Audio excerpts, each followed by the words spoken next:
საქართველოში შესაძლოა ცნობილი ამერიკელი კინორეჟისორის დევიდ ლინჩის საერთაშორისო კინემატოგრაფიული უნივერსიტეტი გაიხსნას.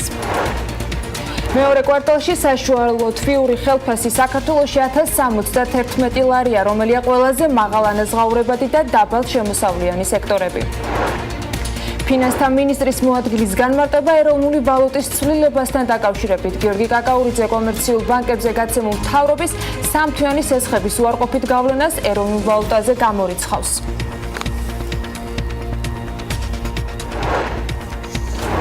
დილა მშვიდობისა, ეს საქმიანი დილა ტელეპიროლზე და ბიზნეს მედია საქართველოს გუნდის წევრები ორშაბათიდან საქმიანად ვიწყებთ დღეს. დღეიდან ამ კვირის დღეების განმავლობაში ოდნავ განსხვავებული ფორმატით გიორგის გარეშე ვიქნები წარმოდგენილები, ალბათ მივხვდით კიდეც ზაზა ჩვენთან ერთად არის. მიზეზ სულ მალე გაიგებთ, მიმდინარე კვირა საქმიანად ზაზა აბეშიძესთან ერთად და შოთა დიღმელაშვილთან ერთად ჩაევლეს. მოკლედ დილა მშვიდობის და გიორგის არყოფნის მიზეზამდე სანამ მივალთ სეზონის დაწყების წინა შიდა თათბირების ამბავი უნდა მოგიყვეთ. მოკლედ ერთ დღეს ტრადიციულად აქტიურ ტემპში განვიხილავდით ფორმატებს, იდეებს, მათ შესრულება აღსრულების გზებს და კონკრეტულ მაგალითებამდეც რომ მივედით, Forbes-საც ვერ გავწდით დიდად და ამას მიხვდებოდით რატომაც. დავგვეგმედეთ, დავალაგეთ მოკლე ისტორიების ჩამონათვალი და ვისაუბრეთ მათზე, ვინც მსოფლიოში პირველია, საკუთარ საქმეში პირველი და ზოგჯერ ადგილს ხმობენ ხოლმე რეიტინგში, რომელსაც კარგად ნაცნობი Forbes-ი ადგენს.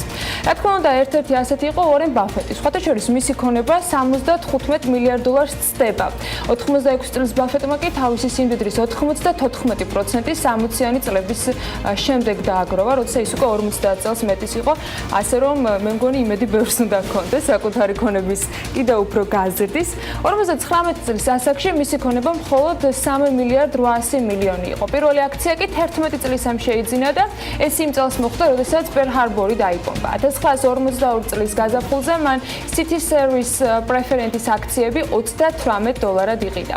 16 წლის ასაკში მისი ქონება 53,000-ში ადგენდა და დღევანდელი ქონების 99%, როგორც გითხარით, მხოლოდ ნახევარი საუკუნის სიცხლის შემდეგ მოაგრომა. ბაფეტმა Berkshire Hathaway-ის 1962 წელს მხოლოდ იმიტომ შეიძინა, რომ მისი გენერალური დირექტორი თანამდებობიდან გაეთავისუფლებინა.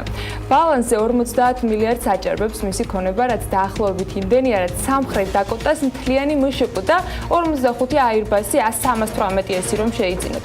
მისი საყვარელი და ყოველდღიური სასმელი კი Cherry Coke-ია, Coca-Cola-ს ხშირად სვამს, მაგრამ ისიც განსაზღვრული დოზები და იცის ზუსტად რამდენი კალორია უნდა მიიღოს. ჩინეთში შეზღუდული რაოდენობით უორენ ბაფეტის ფოტოთი სწორედ Cherry Coke-იც გამოუშვეს, ის იყო სარეკლამო სახე, მაგრამ ძალიან ცოტა ხნით. მილიარდერი ბიზნესმენი საკუთარი დღის 80%-ს კითხვას უთმობს და ამბობს, რომ ელექტრონულ პოსტას საერთოდაც იშვიათად იყენებს. ისე რომ გავამჟღავნოთ სიმართლე, მან მხოლოდ ერთხელ გააგზავნა იმეილი და ისიც ფედერალურ სასამართლოში მოხვდა. უორენ ბაფეტს ქველმოქმედებისათვის 25 მილიარდზე მეტი აქვს დახარჯული და თუ თქვენ მაგალითად Berkshire Hathaway-ის აქციებში $1000 იმ წელს გადაიხდით, როცა მასში ფული თავად უორენ ბაფეტმა პირველად გადაიხადა, თქვენი კაპიტალი ახლა იქნებოდა 10.5 მილიონზე ცოტა მეტი.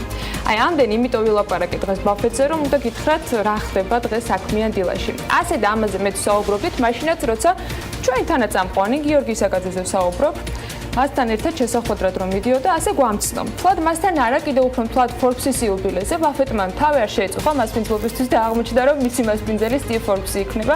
აი ამ დროს რა უნდა თქვა, მეტი არ ვიცი. ერთი კვირი დაგტოვა და ამ მიზეზით ჩვენც ვაპატიეთ. ალბათ მილოცები დაავარა ჯობია დილა მშვიდობის ისტორიული რაკურსით და მე ახალი ამპლუით შემოგიერთდებით. 100 წლის ჟურნალის ქართული გამომცემლობა იუბილეს სულ ცოტა მოგვიანებით შეუერთდება ადგილობრივადაც. იქამდე გიორგის დაბრუნდება და 1917 წლიდან დაწყებული გამოცემის საუკუნის იუბილეზე თავად მოგვიყვება. მსოფლიოში ყველაზე გავლენიანი ბიზნეს გამოცემა ბერტი ჩარლზ ფორბსმა დააარსა. ამ დროის განმავლობაში Forbes-ი ერთ-ერთი ყველაზე ცნობილი და ავტორიტეტული ეკონომიკური ბეჭდვითი გამოცემაა. უნდა ითქვას, რომ მასში გამოქვეყნებული რეიტინგები სიმდიდრის ყველაზე სანდოალ მანახად ითვლება. ჟურნალის წლის განმავლობაში უამრავი ტექნოლოგიურ სიახლესთან და საინვესტიციო რეკომენდაციასთან ერთად კითხულს ინფორმაციას აწვდის ყველაზე მდიდარ და გავლენიან ადამიანების თუ კომპანიებზე, მაღალანაზღაურებად ვარსკვლავებზე სიცოცხლეში ან სიკვდილის შემდეგ ყველაზე მაღალშემოსავლიან სპორტსმენებსა თუ რეპერებზე. მოკლედ Forbes-ი აღრიცხავს ფულის მოძრაობას და ასწავლის ადამიანებს, როგორ ამოყონ თავი მის სიაში. ალბათ ბოლო ნაწილი უფრო მნიშვნელოვანიც არის. აქ შემიძლია მხოლოდ ის დავამატო, რომ ცნობილი გამოთქმები დილით გადაშალეთ Forbes და თუ თქვენ თავს ვერ იპოვეთ, მაშინ დრო არის წახვიდე სამსახურში, სასტრაფოდ და საქმიანი დაიწყო დილა. მართალი გამოთქმა ეს დილა არის პრინციპში. და ჩვენ საქმიანად ვიწყებთ დღეს. ასაკვირველია, თავად მეც აგერ უკვე პატივი მაქვს წელიწადზე მეტია ქართული Forbes-ის გამოცემულობასთან ერთად ვითამაშრობ და ამიტომ კიდევ ერთ საინტერესო და ისტორიას მოგიყვებით აღნიშნულის შესახებ. 1900 ცოტა შეგვიძლია ვთქვათ, რომ 1917 წლიდან არის და ზუსტად 2017 აღმოჩნდა 100 წლის საიუბილეო წელი. კი, ამიტომ სწორედ ამასთან დაკავშირებით შეგვიძლია ისტორიის გავხსენება. ყველაზე გავლენიანი ბიზნეს გამოცემა რომელიც ბერტი ჩარლზმა დააარსა, ამ შემთხვევაში ყველაზე საინტერესო ამერიკის ეკონომიკაში გარდამტეხი მომენტების პარალელურად იყო ყველაზე საინტერესო დრო, ასე ვთქვათ, Forbes-ისთვის. ჟურნალის დამაარსებელი ბერტი Forbes-ი 1947 წელს დაიღუპა, რის შემდეგაც მისი ვაჟი მაიკლ Forbes-ი გახდა ჟურნალის მთავარი გამომცემელი, მემკვიდრე კი მისი ძმა იყო და შემდეგ მისი შვილი სტივ Forbes-ი, რომელიც ჟურნალთან დღემდე ასოცირდება. სტივ Forbes-ი 2000 წელს არჩევნებშიც იღებდა მონაწილეობას, თუმცა ოვალურ კაბინეტამდე მისვლა რომ ვერ მოახერხა, ეგ თქვენც იცით. ჟურნალი ყოველწლიურად აქვეყნებს ყველაზე მდიდარი ადამიანებისა და კომპანიების რეიტინგებს, მაგრამ თავად ჟურნალის ბრუნვის შესახებ ინფორმაცია დამალულია. რამდენიმე წლის წინ კორპორაცია $400 მილიონ შეფასდა, დღევანდელი ფასიც კი რთული არის. ჟურნალის პოპულარობა განსაკუთრებით რონალდ რეიგანის პრეზიდენტობის დროს გაიზარდა, როდესაც ქვეყანაში ეკონომიკური აღმავლობის პერიოდი იდგა. პრინციპში Forbes-თან დაკავშირებით მუდმივად არსებობს ხოლმე მოსაზრებები იმაზე, რომ მას აქვს საკუთარი პოზიცია იმ ეკონომიკურ მოვლენებთან დაკავშირებით და პოლიტიკურ პროცესებთან დაკავშირებით, რომელიც შეერთებულ შტატებში არის, თუმცა Forbes-ის პოლიტიკა თავად სწორედ ამას გულისხმობს, რომ მას ჰქონდეს პოზიცია და იყოს კონკრეტული მიმართულების მხარდამჭერი და ის მოსაზრებები და ერთ-ერთი ქართული Forbes-ის მესვეტე მოსაზრებების ავტორი ზაზა ახაჩემგვერთ არის, შეთანაც მალე შემოგვიერთება, ის იყო ადამიანი, რომელიც საქართველოში ქართული Forbes-ის გახსნის დღიდან პრინციპში სათავეებთან იდგა. უძველესი ქართული Forbes-ი. და ბევრ საინტერესო ამბავს მოვისმენთ მისგანაც, თუმცა ველოდები განსაკუთრებით საიუბილეო მიღების ისტორიებს, ამას უკვე თავად გიორგი გაგვეცდობს საქართველოში დაბრუნების შემდეგ. ჩვენ კი ვეცადოთ, რომ ყველა დილა საქმიანი იყოს ამ კვირაშიც და ორშაბათი საქმიანი დილის ეთერი წინ გვაქვს საინტერესო სტუმრობით და თემებით.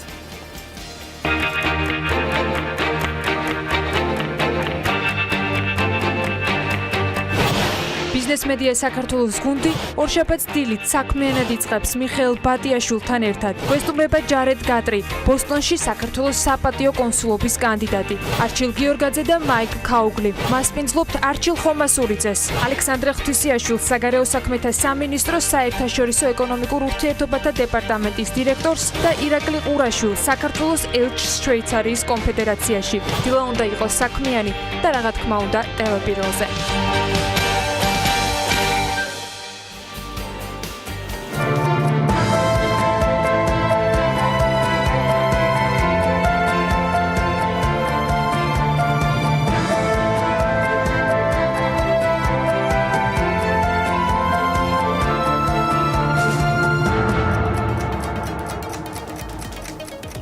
სანამ ანა ბიზნეს სიახლეებით შემოგვიერთება და მოგვიანებით ჩოთა საერთაშორისო სავალუტო ბაზრის მიმოხილვას მოვისმენთ, შედარებით მოგრძალებულად გაგაცნობთ რა დღეშია პარასკევის ბანკთაშორისი ვაჭრობის შედეგად ქართული ლარი.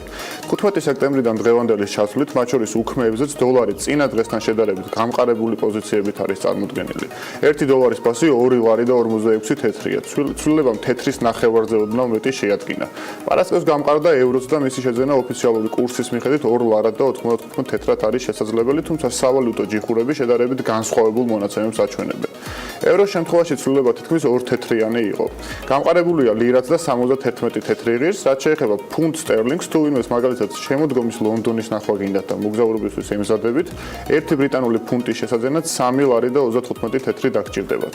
ბიზნეს სიახლეებში არ გამორჩება ანას დარწმუნებული ვარ ეს ამბავი, მაგრამ სანამ ახალ ამბებს გაგვაცნობს, კიდევ ერთ ამბავს ისევ ფულთან და სხვა ვალუტებთან დაკავშირებით მეც გეტყვით. გასულ თვეში საქართველოში შემოსული ფულადი გზავნილების მოცულობამ 291.9 მილიონი ლარი შეადგინა. ეს მონაცემი წინა წლის ანალოგიურ მაჩვენებელთან შედარებით 15.1%-ით, ანუ 16 მილიონი ამერიკული დოლარით მეტია. საქართველოს ეროვნული ბანკის მონაცემებით უცხოეთიდან საქართველოში ფულადი გზავნილების 92.5% იმ 14 უმსხვილეს დონორ ქვეყანაზე მოდის, საიდანაც ასეთი გზავნილების მოცულობამ აგვისტოში $1 მილიონ გადააჭარბა. იმავე 14 ქვეყანაზე გასული წლის აგვისტოში მთელი ფულადი გზავნილების 93% მოდიოდა. რაც შეეხება ქვეყნების ხუთეულს, საიდანაც საქართველოში 2017 წლის აგვისტოში ყველაზე მეტი ფულადი გზავნილი შემოვიდა, ასე გამოიყურება. ეს არის რუსეთი 40.3 მილიონი ამერიკული დოლარი, ამერიკის შეერთებული შტატები 12.8 მილიონი დოლარი, იტალია 12.7 მილიონი დოლარი, საბერძნეთი 11.5 მილიონი და ისრაელი 10.8 მილიონი დოლარი. საქართველოსთან საზღვარგარეთ გადარიცხული თანხების მოცულობაზე უკვე ანაგვეტყვის. აუცილებლად არც ამ შემთხვევაში დაგაღალატებ. წინ არაერთი საინტერესო ამბავი გვაქვს გასული უქმეებიდან და სანამ მათზე გადავალთ, მაშინ მოკლედ გაგაცნობთ ჩამონათვალს, რომელიც ეროვნული ბანკის ინფორმაციაზე დაყრდნობით მოგიმზადეთ. მოკლედ აგვისტოში საქართველოსთან საზღვარგარეთ 19.400.000 დოლარი, ანუ 46.5 მილიონი ლარი გაიგზავნა, ნაცვლად 17.300.000 დოლარისა, ანუ ლარში რო ვთქვათ 40.200.000 ლარი გამოდის. გასული წლის აგვისტოზე მაქვს საუბარი. მის წინა თვეს, ანუ ივლისს რაც შეეხება საქართველოსთან საზღვარგარეთ 15.800.000 დოლარი, ანუ 38 მილიონი ლარია დაახლოებით გაგზავნილი, მაშინ როცა წინა წელს ეს მაჩვენებელი იყო 15.700.000 დოლარი. დანარჩენი სიახლეების შესახებ კი უკვე ბიზნეს ბლოკიდან მოვისმენთ.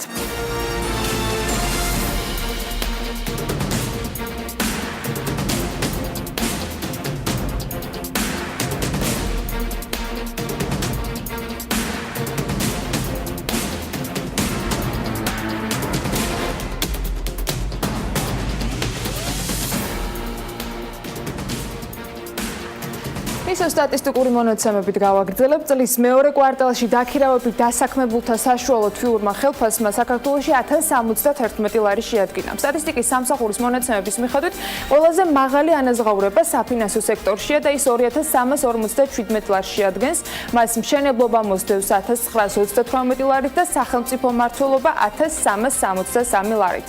ყველაზე დაბალი ანაზღაურება ტრადიციულად განათლების სექტორშია და ის 583 ლარს უდრის. 679 ლარია საშუალო ანაზღაურება სოფლის მეურნეობის სფეროში, ხოლო სასტუმროებისა და რესტორნების სექტორში კი 796 ლარი დაფიქსირდა. ერთი ადამიანის საშუალო თვიური ანაზღაურება ქვეყანაში 1297 ლარს უტოლდება, ხოლო ქალის 811 ლარს. ქალის ანაზღაურება კაცისას ყველა სფეროში ჩამორჩება, ამის აღნიშვნაც არ უნდა გამოგრჩეს. აგვისტოში საქართველოში საარსებო მინიმუმი გაზრდილია და საშუალო მომხმარებელი საარსებო მინიმუმმა 148 ლარი და 30 თეთრი შეადგინა. სტატისტიკის სამსახურის მონაცემებით აგვისტოში დაახლოებით 50 თეთრით არის გაზრდილი საშუალო ოჯახის საარსებო მინიმუმი და 280 ლარი და 90 თეთრია. შრომისუნარიანი ასაკის მამაკაცის საარსებო მინიმუმი კი 167 ლარი და 40 თეთრით განისაზღვრა. ორსულიანი ოჯახის საარსებო მინიმუმი 227 ლარს უდრის, სამსულიანის 266 ლარს და 90 თეთრს, ხოლო 4სულიანის 296 ლარს. სტატისტიკის სამსახურის ინფორმაციით, საშუალო მომხმარებლის საარსებო მინიმუმი ივნისში 154 ლარი და 40 თეთრი იყო, ხოლო საშუალო ოჯახის საარსებო მინიმუმი 292 ლარი და 40 თეთრი. 2004 წლიდან საქსტატი საარსებო მინიმუმის მაჩვენებლებს ანგარიშობს იმ მინიმალური სასურსათო კალათის მიხედვით, რომელიც განსაზღვრულია და დადგენილია საკვებ ნივთიერებებსა და ენერგიაზე ორგანიზმის ფიზიოლოგიური მოთხოვნების და საარსებო მინიმუმის განსაზღვრისათვის საჭირო სასურსათო კალათის შემადგენლობის ნორმებისა და ნორმატივების დამტკიცების შესახებ საქართველოს შრომის, ჯანმრთელობისა და სოციალური დაცვის მინისტრის ბრძანების შესაბამისად. ფინანსთა მინისტრის მოადგილის გიორგი კაკაურიძის განცხადებით, მთავრობის სამთვიან სესხებს, რომელსაც ის კომერციულ ბანკებზე გასცემს, ლარის კურსზე უარყოფითი გავლენა არ მოუხდენია. ფულის მართვის მსგავსი პრაქტიკა მომავალშიც იქნება გათვალისწინებული, მიმდინარე წლის განმავლობაში კი ეს სესხები შეიძლება უფრო მოკლევადიანი იყოს, თუმცა მომდევნო წლის რესურსების ფარგლებში შეიძლება გრძელვადიანიც დაფიქსირდეს, ამბობს ის. ფინანსთა მინისტრის მოადგილე ლარის კურსის ვარდნას მოსახლეობის მოლოდინებით ხსნის და ამბობს, რომ განხორციელდა იმაზე მეტი მოცულობა დოლარის შესყიდვა, ვიდრე ეს კონკრეტულ პერიოდში იყო საჭირო. საქართველოში შესაძლოა ამერიკელი კინორეჟისორის დევიდ ლინჩის საერთაშორისო კინემატოგრაფიული უნივერსიტეტი გაიხსნას. ამის შესახებ განათლების, მეცნიერების და კულტურის კომიტეტის თავმჯდომარემ მარიამ ჯაშმა და კავკასიაში დევიდ ლინჩის ფონდის ხელმძღვანელმა მისი გუნდის შეხვედრის შემდეგ განაცხადა. ჯაშის განცხადებით შეხვედრაზე 18-დან 21 ნოემბერს ლინჩის ვიზიტზე ისაუბრეს და მისი თქმით საქმე ეხება მაღალი დონის შეხვედრების გამართვას, სადაც რამდენიმე მნიშვნელოვანი საკითხის განხილვაა დაგეგმილი. თბილისის მერი პეკინის ქუჩაზე ველობილიკის მოწყობის სამუშაოებს გაეცნო. სულ რაღაც 2 დღეში უნდა მოხდეს პეკინის გამზირის ოფიციალური გახსნა. ბულაჩაურის ქუჩიდან მიროტაძის ქუჩამდე 1 კილომეტრიანი დაახლოებით 2.8 მეტრის სიგანის ველობილიკი კეთდება. მასზე ორმხრივი მოძრაობა იქნება შესაძლებელი და მერის ტრანსპორტის სამსახური იქ შესაბამის ნიშნებს ამ ეტაპზე ათავსებს. დედაქალაქის მერის დავით ნარმანიას განცხადებით, თბილისში ასეთი თანამედროვე და მოწესრიგებული ფორმით ველობილიკი პირველი იქნება.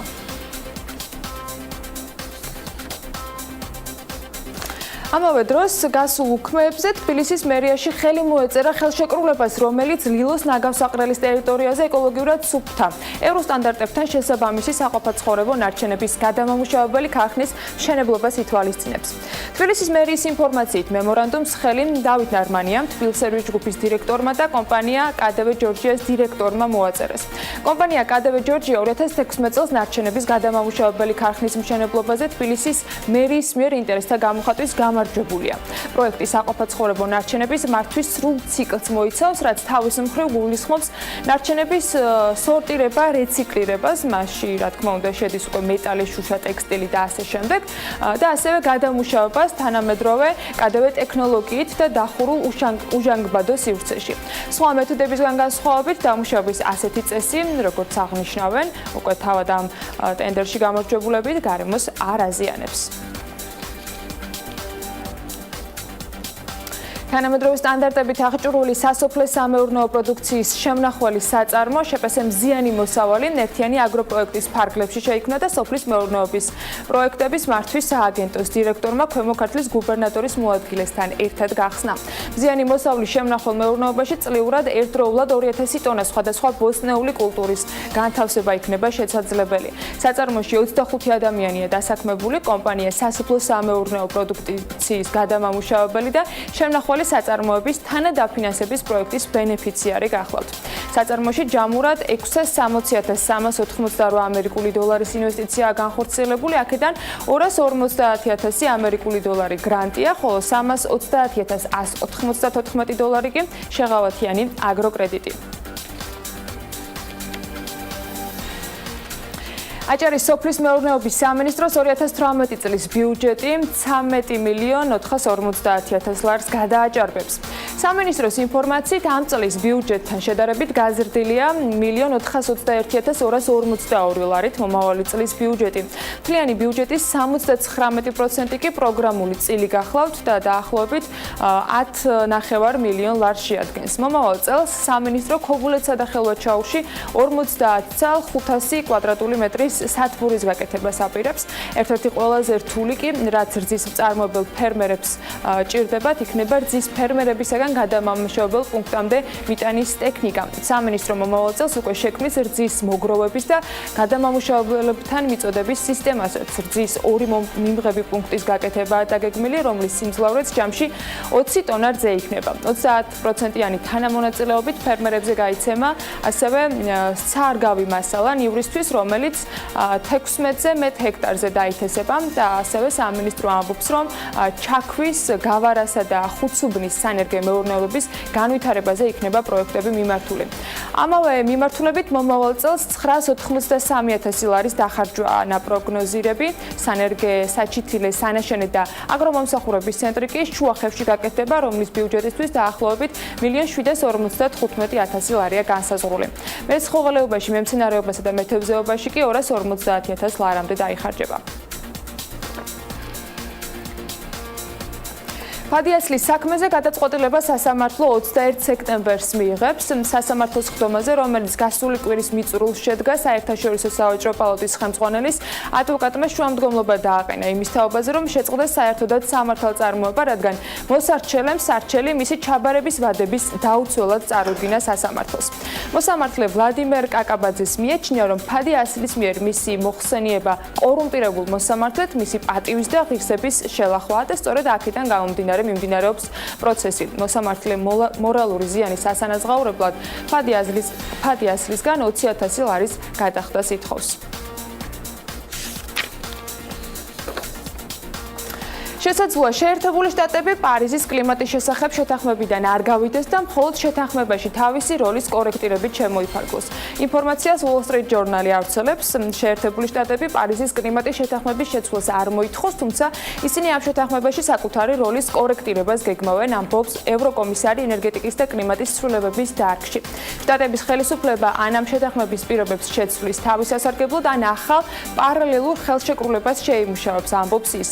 დონალდ ტრამპმა პარიზის კლიმატის შესახებ ხელშეკრულებიდან გამოსვლის გადაწყვეტილება აგვისტოს დასაწყისში მიიღო. მისი აზრით, შტატები ამ შეთანხმების გამო წანგებიან პოზიციაშია. თუ რამე არ შეიცვლება, ამერიკა 2025 წლამდე 2,700,000 სამუშაო ადგილს დაკარგავს. მე შეგახსენებთ იმასაც, რომ დონალდ ტრამპი ჯერ კიდევ გაპრეზიდენტებამდე საკმაოდ კრიტიკული იყო ამ ხელშეკრულების მიმართ და პრეზიდენტობის პირველივე კვირებში მან აღნიშნა, რომ ამ საკითხთან დაკავშირებით მას საკუთარი მოსაზრება და შეხედულებები ჰქონდა და საერთოდაც გეგმავდა, რომ საერთაშორისო ხელშეკრულებას გამოკლებოდა.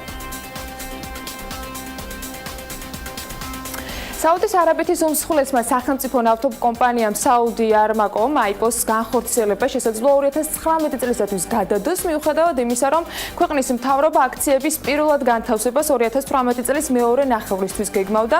აქციათა პირველადი შეთავაზებისათვის კომპანიაში ბევრი ცვლილებაა გასატარებელი. ამის შესახებ ინფორმაცია Bloomberg-მა გაავრცელა. საუდი არმაკო აცხადებს, რომ აიპოს განსახორციელებელი მზადების პროცესი კარგად მიმდინარეობს და მსოფლიოში ერთ-ერთი უმსხვილესი ნავთობ კომპანია პირველადი აქციების გამოტანას უმაღლესი სტანდარტების გათვალისწინებით გეგმავს. თუმცა ვადები ჯერ არ სახელდება. ასევე ჯერ არ დასახელებულა ქვეყანა ერიადის საფონდო ბირჟის გარდა ფასიანი ქაღალდების სად გამოტანას აპირებს. საუდის არაბეთს ამის შესახებ ოქტომბრის ბოლოს შეუძლია გამოაცხადოს, მაშინ როდესაც ერიადში დიდი საინვესტიციო კონფერენცია გაიმართება და როგორც ვარაუდობენ, ასეთ ადგილად შეიძლება ლონდონი ან სულაც ნიუ-იორკი დასახელდეს.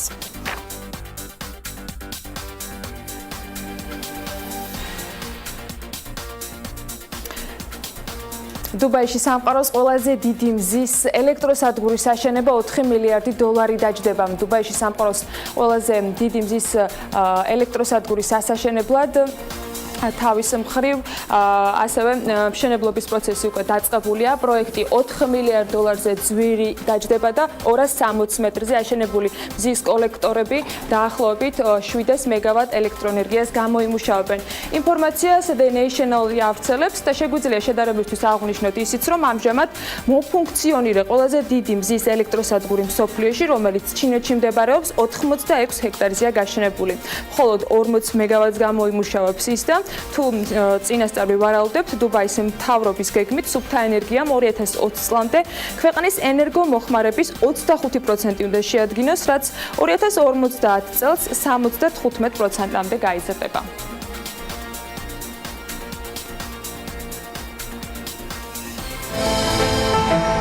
ამინდის პროგნოზის სპონსორია SEU Development-ი.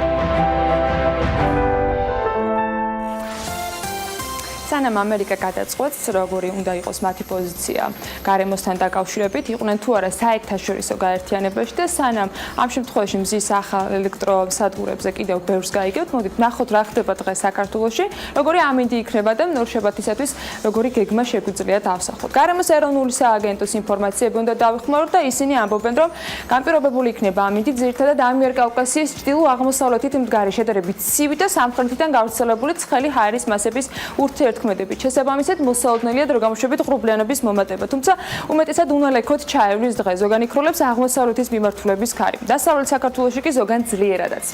სოხუმში 32 გრადუსი იქნება, თუმცა უმეტესად უნალექოდ ჩაევლის დღე. ბათუმში 30 გრადუსი დაფიქსირდება და ქობულეთში 29 გრადუსი იქნება. ქუთაისში 36 გრადუსს ვარაუდობენ, ზუგდიდში 34 გრადუსი დაფიქსირდება და ოზურგეთში 35. ონში 34 გრადუსი იქნება, გორში 32 გრადუსი და ცხინვალში 31 გრადუსი. მარნეულში 31 გრადუსამდე გათბება ჰაერი, რუსთავში კი 32 გრადუსი იქნება. უმეტესად უნალექო დღეა ნავარაუდები ახალციხეშიც და 31 გრადუსი დაფიქსირდება, ბორჯომში 32 გრადუსი და ბაკურიანში 28. ახალქალაქშიც 28 გრადუსი იქნება, სტეფანწმინდაში კიდევ უფრო გრილა და 25 გრადუსი დაფიქსირდება, თელავში კი 30 გრადუსს მიაღწევს მაქსიმალური ტემპერატურა. დედაქალაქს რაც შეეხება, თბილისში დრო გამოშვებით ღრუბლიანობის მატებას ველოდებით ვარაუდებით, თუმცა უმეტესად უნალექოთ ჩაევლის დღე. იქ როლებს აღმოსავლეთის მიმართულების ქარი და 31 გრადუსი იქნება დღეს განმავლობაში მაქსიმალური ტემპერატურა. აი ასეთი იქნება დღევანდელი ამინდით. 18 სექტემბერია, ჩვენ საქმიან ვიწყებთ დილას და წინ საინტერესო თემები და სტუმრები გველდება. თუმცა მანამდე მოკლე სარეკლამო პაუზის რო გვაქვს და სულ რამდენიმე წუთში დაგიბრუნდებით.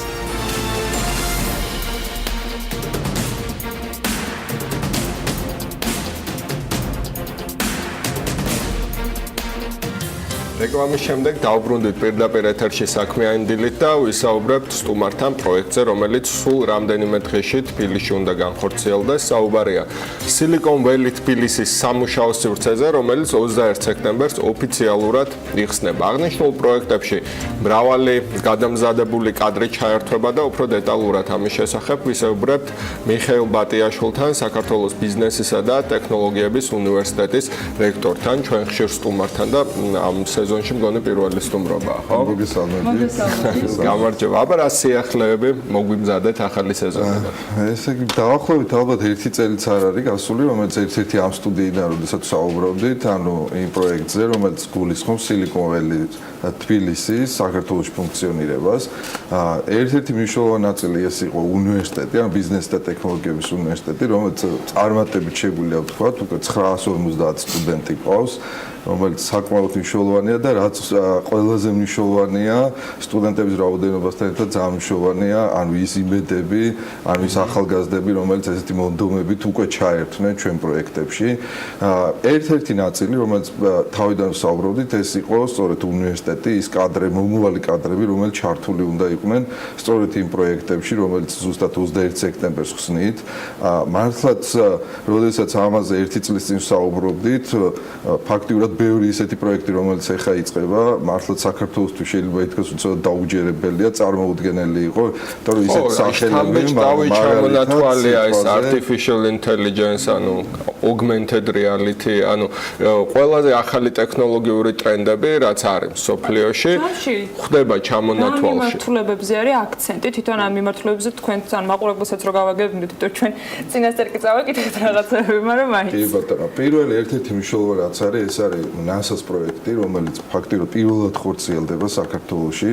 ანუ საქართველო ჩართული იქნება გლობალური კოსმოსის ათვისების პროექტში, რომელსაც აქამდე რეალურად პრეცედენტი არ ქონია. ეს არის ფაქტიურად პირველი ნაბიჯი, რომელიც გულისხმობს სწორედ ჩვენი სპეციალისტების, ჩვენი სტუდენტების პირველ ნაბიჯებს გლობალური კოსმოსის ათვისებაში და ისეთი, ვთქვათ, პარტნიორი, როგორც არის NASA, მithmens პირველი ნაბიჯების გადმოს ძალიან მნიშვნელოვანია. ამაში იგულისხმება თავისთავად ერთ-ერთი პირველი, ეს არის ის ლაბორატორია, რომელიც ჩვენთან იხსნება, რომელსაც მართლაც პრეცედენტი არ აქვს, ის ტექნიკური აღჭურვილობა, რომელშიც იმუშავებენ ჩვენი სპეციალისტები და თვითონ ამ NASA-ს პროექტში გულისხმობს იმას, რომ ვთქვათ, ეტაპობრივად მოხდეს ჩვენი სპეციალისტების ჩართვა ისეთი კოსმოსური პროექტების გადაწყვეტაში, რაც უნიშნულოვანესია, რომ ჩვენმა სპეციალისტებმა, სტუდენტებმა მიიღოს სწორედ ესეთი გამოცდილება, რომელიც დაეხმარებათ უკვე შემდეგ წლებში, შემდეგი მნიშვნელოვანი ნაბიჯების გადადგმას, მაგრამ ეს რო თქვა პირველი ნაბიჯი, რომელიც თავისთავად გულისხმობს ესეთ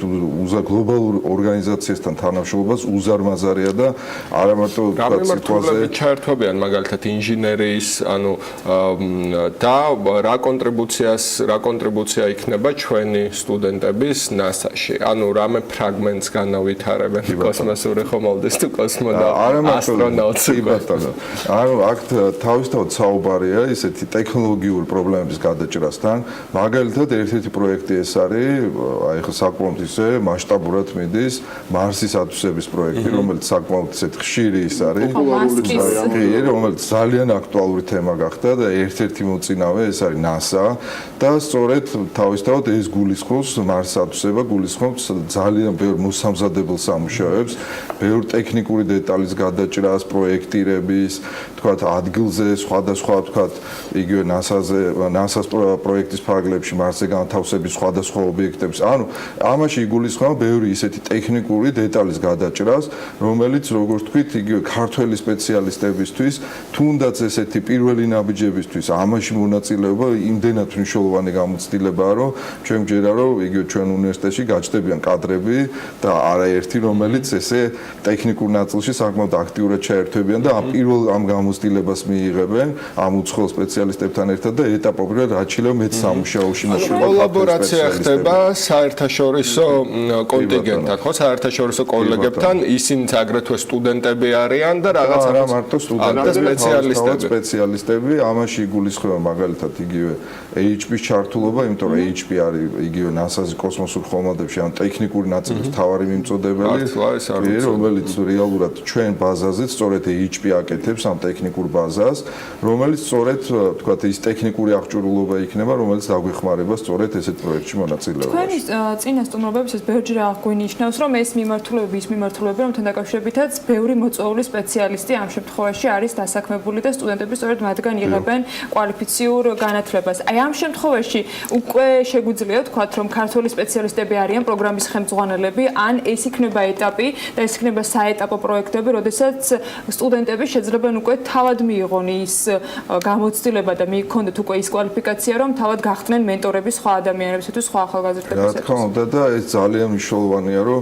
იგივე ესეთი ხშირი კონტაქტი NASA-ს წარმომადგენლებთან, HP-ს წარმომადგენლებთან მოგცემს იმ გამოცდილებას რეალურად დღესაც საქართველოში იგივე კომუნიკაცია იძლევა იმ საშუალებას, რომ არა მარტო თქვათ ფიზიკურად მარტო ჩვენთან იყო ადგილზე, არამედ თქვათ იგივე ინტერნეტით ჩართული იყვნენ ამ სამუშაოებში, მაგრამ რაც ყველაზე მნიშვნელოვანია, როგორც თქვით, რომ გააჩნდნენ პირველი სპეციალისტები, რომელსაც იგივე კოსმოსის სფეროში გააჩნიათ ესეთი განათლება, გამოცდილება და ვფიქრობთ, რომ რაც ყველაზე მნიშვნელოვანია, ის ტექნიკური ბაზა, რომელიც ფაქტიურად ჩვენ უნივერსიტეტს საჩუქრად გადასცა HP-მ, სწორედ ჯერ არა მარტო ჩვენ უნივერსიტეტის, არამედ ჯერაც ჩვენი ქვეყნისაც, რომ ამ სფეროშიც იგივე ტექნოლოგიური განათლება წინ წაიწევს და იგივე ქართული სპეციალისტები აღმოჩნდებიან ისეთივე წარმატებულები, რომელიც როგორც თქვათ, იგივე სხვა ქვეყნის ჩართულია. ამდენად არის ერთი სწავლება არის ყველაზე მთავარი ნაწილი ამ საუბრის და რეგიონალური მასშტაბით რამდენად არის პერსპექტივა იმის, რომ ლიდერები გავხდეთ, განსაკუთრებით ამიერკავკასიის ნაწილში, ვინაიდან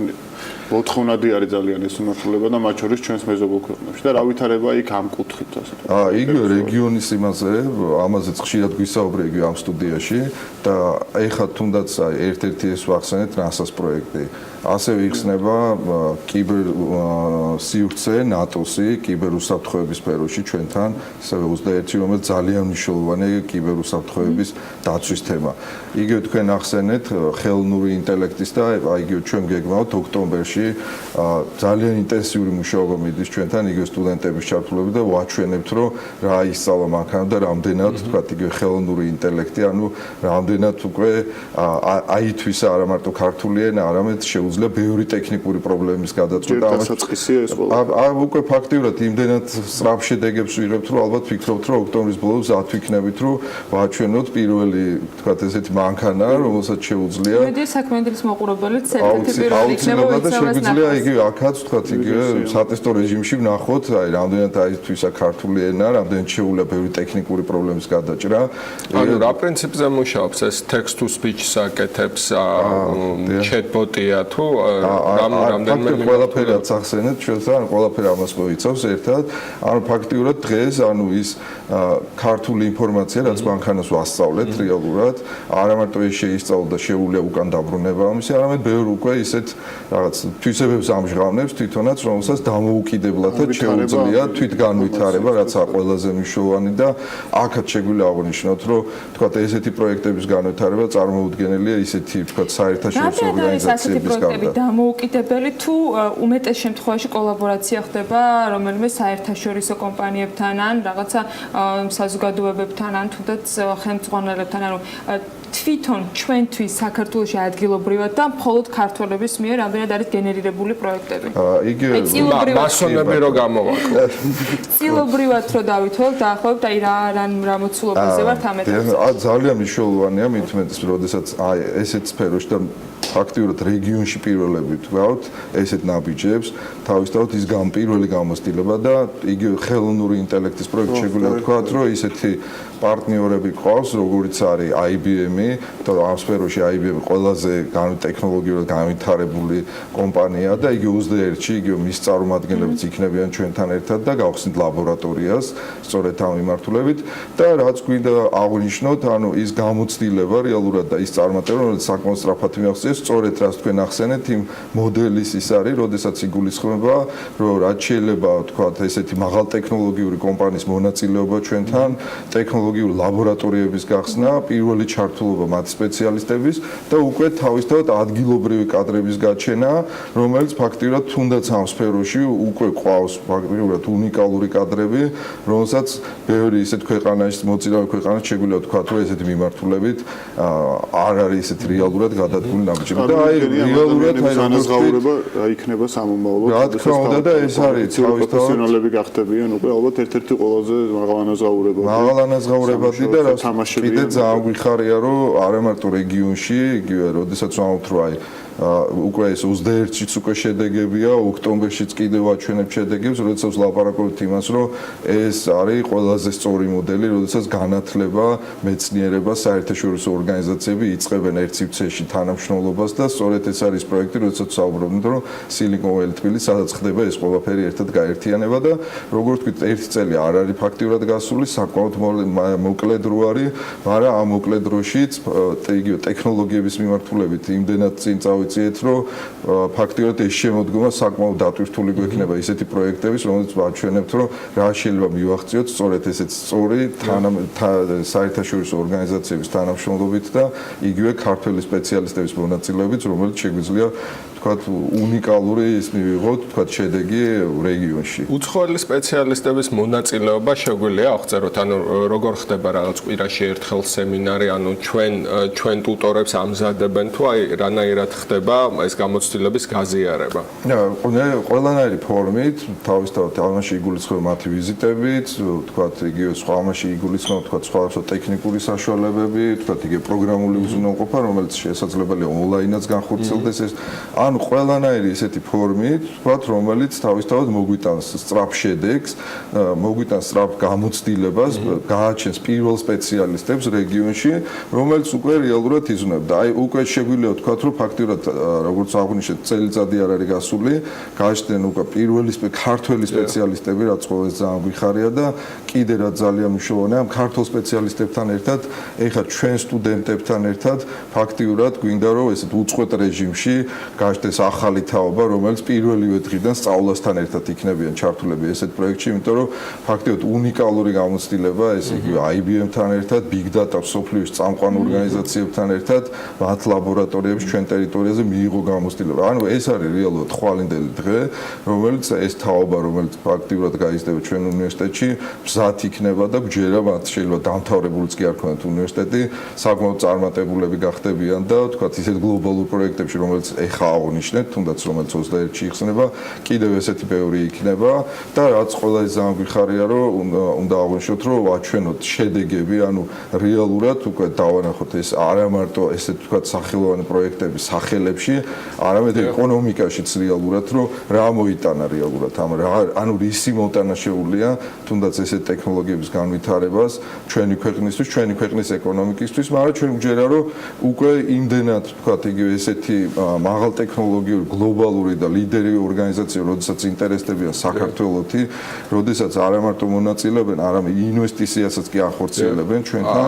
ინვესტიციაზე შეგვიძლია უფრო მეტი რა თქმა უნდა, აქაც შეგვიძლია თქვათ, აი ბატონო, აი აქ ეხლა საკმაოდ რთულია დაითვალო ის ვთქვათ იგივე რა მათი დახარჯული დრო, კონსულტაცია და ის ვთქვათ რა რა ფინანსური როგორი იზომება, მაგრამ თუნდაც ის ტექნიკური ბაზები რა ჩვენთან კეთდება, იგივე NASA-ს პროექტში რამდენიმე 100,000 ინვესტიცია მოხდა, რომელიც ჩვენთან იხსნება. დაინტერესების sapasukho არის ძირითადად მათი ჩართულობა თუ არსებობს რაღაც სივრცე, რომლის მიხედვითაც ვთქვათ იგივე NASA-ს ინტერესები შემდეგ თქვენამდე მოდის თუ ყველა შემთხვევაში თქვენი მიმართვიანობის sapasukhoა ყველა ეს პროექტი, სადაც ჩართულები არიან საერთაშორისო ექსპერტები? რა თქმა უნდა, აქ ბევრი ფაქტორი მოქმედებს. ეს არის მოდელი, რომელთაც დავიწყეთ და თქვათ, მათთვისაც ყველაზე გასაგები მოდელია, როდესაც განათლება, მეცნიერება ერთიანდება ერთად. ფაქტობრივად Silicon Valley-ის პროექტს ესე იწყებოდა, როდესაც Silicon Valley-ზე მაშინაც HP და Stanford-ის უნივერსიტეტმა გადაწყვიტეს ერთად, რომ მოდი ამერიკაში რაც შეიძლება სწრაფად დავიწყოთ ტექნოლოგია. ანუ ეს ის მოდელია რეალურად, რომელიც იგივე ამერიკა იდგა და დღესაც დგას ფაქტიურად. იგივე ხელოვნური ინტელექტის პროექტზე რო ვამბობთ, იგივე IBM-ი არის ერთ-ერთი მთავარი ინვესტორი და ერთ-ერთი მთავარ პროექტს მასაჩუსეტს ტექნოლოგიების უნივერსიტეტთან ახორციელებს, სადაც დაახლოებით თუ არ მეშლება 300 მილიონის ინვესტირებას აკეთებს. ანუ ჩვენ უბრალოდ რახან პირველი ნაბიჯებია, კი ბატონო, აი ფაქტიურად იგივე მოდელზე წავედით და ერთ-ერთი მნიშვნელოვანი სწორედ ის არის თუ კიდევ რომ ხედავენ ქვეყნის პოლიტიკაშიც ინტერესს ამ სფეროში ტექნოლოგიების და ის აქტიურობა რაც მიმდინარეობს, თქვა სხვადასხვა მიმართულებით ტექნოლოგიების ხრივ, ხედავენ იმას, რომ ქვეყანაც და არა მარტო ჩვენ რეალურად ამ მიმართულებით დაინტერესებულია, ამაში პერსპექტივას ხედავს და რაც ყველაზე მთავარია იმ ახალგაზრდებში, იმ ახალ თაობაში, რომელიც გაიზრდებიან და სწორედ ამ სფეროში ახალგაზრდებს მინდა კითხოთ, ანუ ძირითადად ტექნოლოგიური ან STEM საგნების კონტინგენტია თუ არსებობს რაღაც პროფესიები, რომელთაც შეუძლიათ მონაწილეობა მიიღონ ამ საქმეში, რაც წეგან ისაუბრეთ.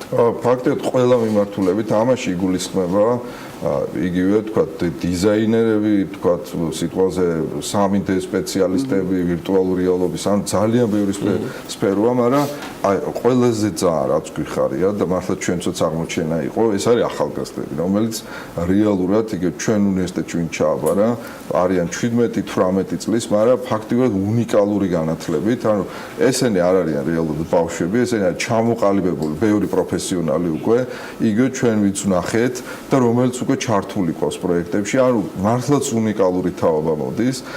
ყავს მაგალითად ერთი ბავშვი, რომელიც 13 წლისაა, რომელიც ფაქტიურად შეიძლება ითქვას, რომ ჩამოყალიბებული სპეციალისტია, რომელიც არა მარტო თქვა სასწავლო პროცესში, არამედ გადამზადებაში, პროექტებშია ჩართული და ესეთი ძალიან ბევრი ადამიანია, იგივე ჩვენ უნივერსიტეტში ძალიან ბევრი გთხოვს, მე-12 კლასელიც, რომ თუ შეიძლება რომ დავესწრებით ლექციებზე პროგრამირებას ვისწავლოთ.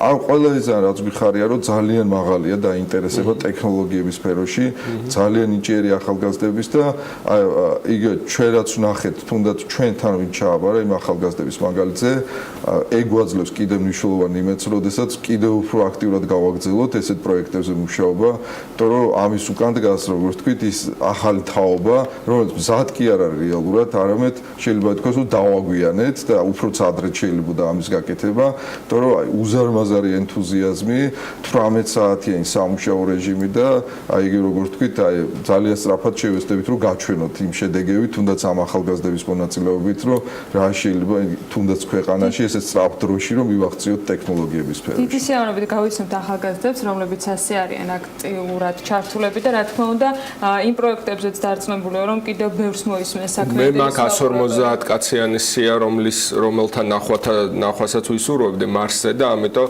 წარმატებას გისურვებთ მეც და იმ ახალგაზრდებს.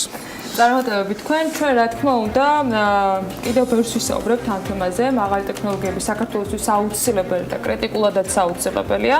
მათ შორის ინვესტიციებისთვის და ელენე კვანჭილაშვილის ანალიტიკაში საინტერესო ინტერვიუ იყო ამ თემაზე და აუცილებლად უნდა გაუზიაროთ საქმიანდილის მაყურებელსაც. რა შემთხვევაში შეიძლება გაიზარდოს ინვესტიციები ამერიკიდან, რა აქცენტები დასვა ამერიკის სახელმწიფო მდივნის თანაშემწე ეკონომიკის მინისტრთან შეხვედრისას, მოკლე ინტერვიუ ვნახოთ ამ თემაზე.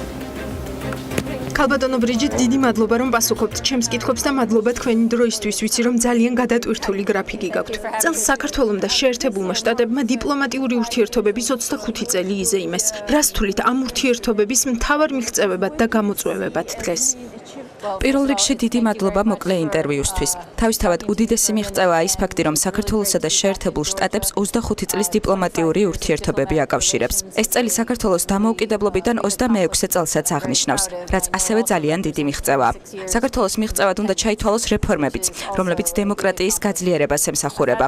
მათ შორის, რა თქმა უნდა, ძალაუფლების მშვიდობიანი გზით გადაცემა. საბოლოო ჯამში მაინც მზარდი ეკონომიკა, რეფორმები, სამინისტროების, კონკრეტული სფეროების თუ სექტორების დონეზე. ეს ეს ყველაფერი დემოკრატიული მმართველობისა და ეკონომიკური თავისუფლებისკენ გადადგმული ძალიან მნიშვნელოვანი ნაბიჯებია. ეკონომიკის მინისტრს გიორგი გახარიას შეხვდით და როგორც მოკლე რელიზიდან შევიტყვეთ ამ შეხვედრაზე ძირითადი აქცენტი საინვესტიციო თანამშრომლობის გაძლიერება იყო. უფრო კონკრეტულად რა იყო თქვენი აქცენტები? ძალიან მოხარული ვარ, რომ ეკონომიკის მინისტრთან ეს შეხვედრა შედგა. ჩემი მთავარი აქცენტი იყო, როგორ გავაძლიეროთ ორმხრივი სავაჭრო კავშირები საქართველოსა და ამერიკას შორის. ხაზი გავუსვი, რომ ამის მისაღწევად აუცილებელია საუკეთესო ბიზნეს გარემო უცხოური ინვესტიციებისთვის. ამის მისაღწევად კი საუკეთესო გზა დამოუკიდებელი სასამართლოა, რომელსაც შეუძლია ერთი მხრივ მიიღოს გადაწყვეტილებები და მეორე მხრივ ბიზნესმა აღიქვას ეს გადაწყვეტილებები როგორც სამართლიანი და გამჭვირვალე. რადგან ბიზნეს გარემოზე ვსაუბრობთ, ერთია სასამართლო სისტემა და ყველა თანხმდება, რომ მათ შორის ბიზნეს დავების მიმართულებით რეფორმები გასატარებელია, მაგრამ მეორეა თვითონ ეკონომიკური პოლიტიკა და საკონსტიტუციო ცვლილებების ფარგლებში დაგეგმილი რეფორმა, რომლის მიხედვითაც უცხოელებს აეკრძალებათ საქართველოში სასოფლო-სამეურნეო მიწის შეძენა და ფლობა. ამაზე სხვათა შორის საკმაოდ ხმამაღლა საუბრობს, მათ შორის ამერიკის სავაჭრო პალატაც. როგორია თქვენი დამოკიდებულება ამ საკითხის მიმართ ზუსტად უცხოური ინვესტიციების ჭრილში? რა თქმა უნდა, საკონსტიტუციო ცვლილებები ყველა დემოკრატიული ქვეყნის სუვერენული უფლებაა. ამ გადაწყვეტილებას არჩეული პარლამენტი იღებს. ვიცი, რომ საკმაოდ აქტიური დებატი მიმდინარეობს ამ ცვლილებებთან დაკავშირებით და ეს კარგია. ვფიქრობ, კონსულტაციები აუცილებელია, როდესაც ისეთ მნიშვნელოვან ცვლილებებს ეხება საქმე, როგორიც საკონსტიტუციო ცვლილებებია. ამ კონსულტაციებში ჩართული უნდა იყოს ოპოზიცია, არასამთავრობო სექტორი და ცხადია ბიზნესიც. ვფიქრობ, მთავრობამ მაქსიმალურად უნდა ამოწუროს ფართო კონსენსუსის მიღწევის ყველა შესაძლებლობა, როცა ვსაუბრობთ ისეთ ფუნდამენტურ რეფორმაზე, როგორიც საკონსტიტუციო რეფორმაა. მეორე მხრივ არსებობენ ექსპერტები, მაგალითად ვენეციის კომისიის სახით, რომლებიც უკვე წლებია ამ მიმართულებით ეხმარებიან დემოკრატიულ ქვეყნებს. ჩვენი მტკიცე რეკომენდაციაა, რომ საქართველოს მთავრობამ და პარლამენტმა გაითვალისწინოს ვენეციის კომისიის ყველა რეკომენდაცია. როდესაც ორმხრივ სავაჭრო ურთიერთობებზე ვსაუბრობთ, ალბათ ყველაზე ხშირად ეს კითხვა გესმით, მაგრამ მეც უნდა დავსვა. საქართველოს უკვე აქვს ღრმა და ყოვლისმომცველი თავისუფალი ვაჭრობის შესახებ ხელშეკრულება ევროკავშირთან. ამერიკასთან თუ გვაქვს თავისუფალი ვაჭრობის პერსპექტივა ხელშესახებ მომავალში? მხოლოდ იმას ვიტყვი, რომ ჩვენ ვაგრძელებთ აქტიურ განხილვებს მთავარი მიზნის მისაღწევად და ეს არის ორმხრივი სავაჭრო ურთიერთობების გაძლიერება. ვფიქრობ, ამერიკის ინვესტიციებს შეუძლიათ წვლილი შეიტანოს საქართველოს ეკონომიკურ ზრდაში, თუმცა ამისთვის საინვესტიციო კლიმატს გადამწყვეტი მნიშვნელობა ექნება. კიდევ ერთხელ დიდი მადლობა თქვენი დროისთვის.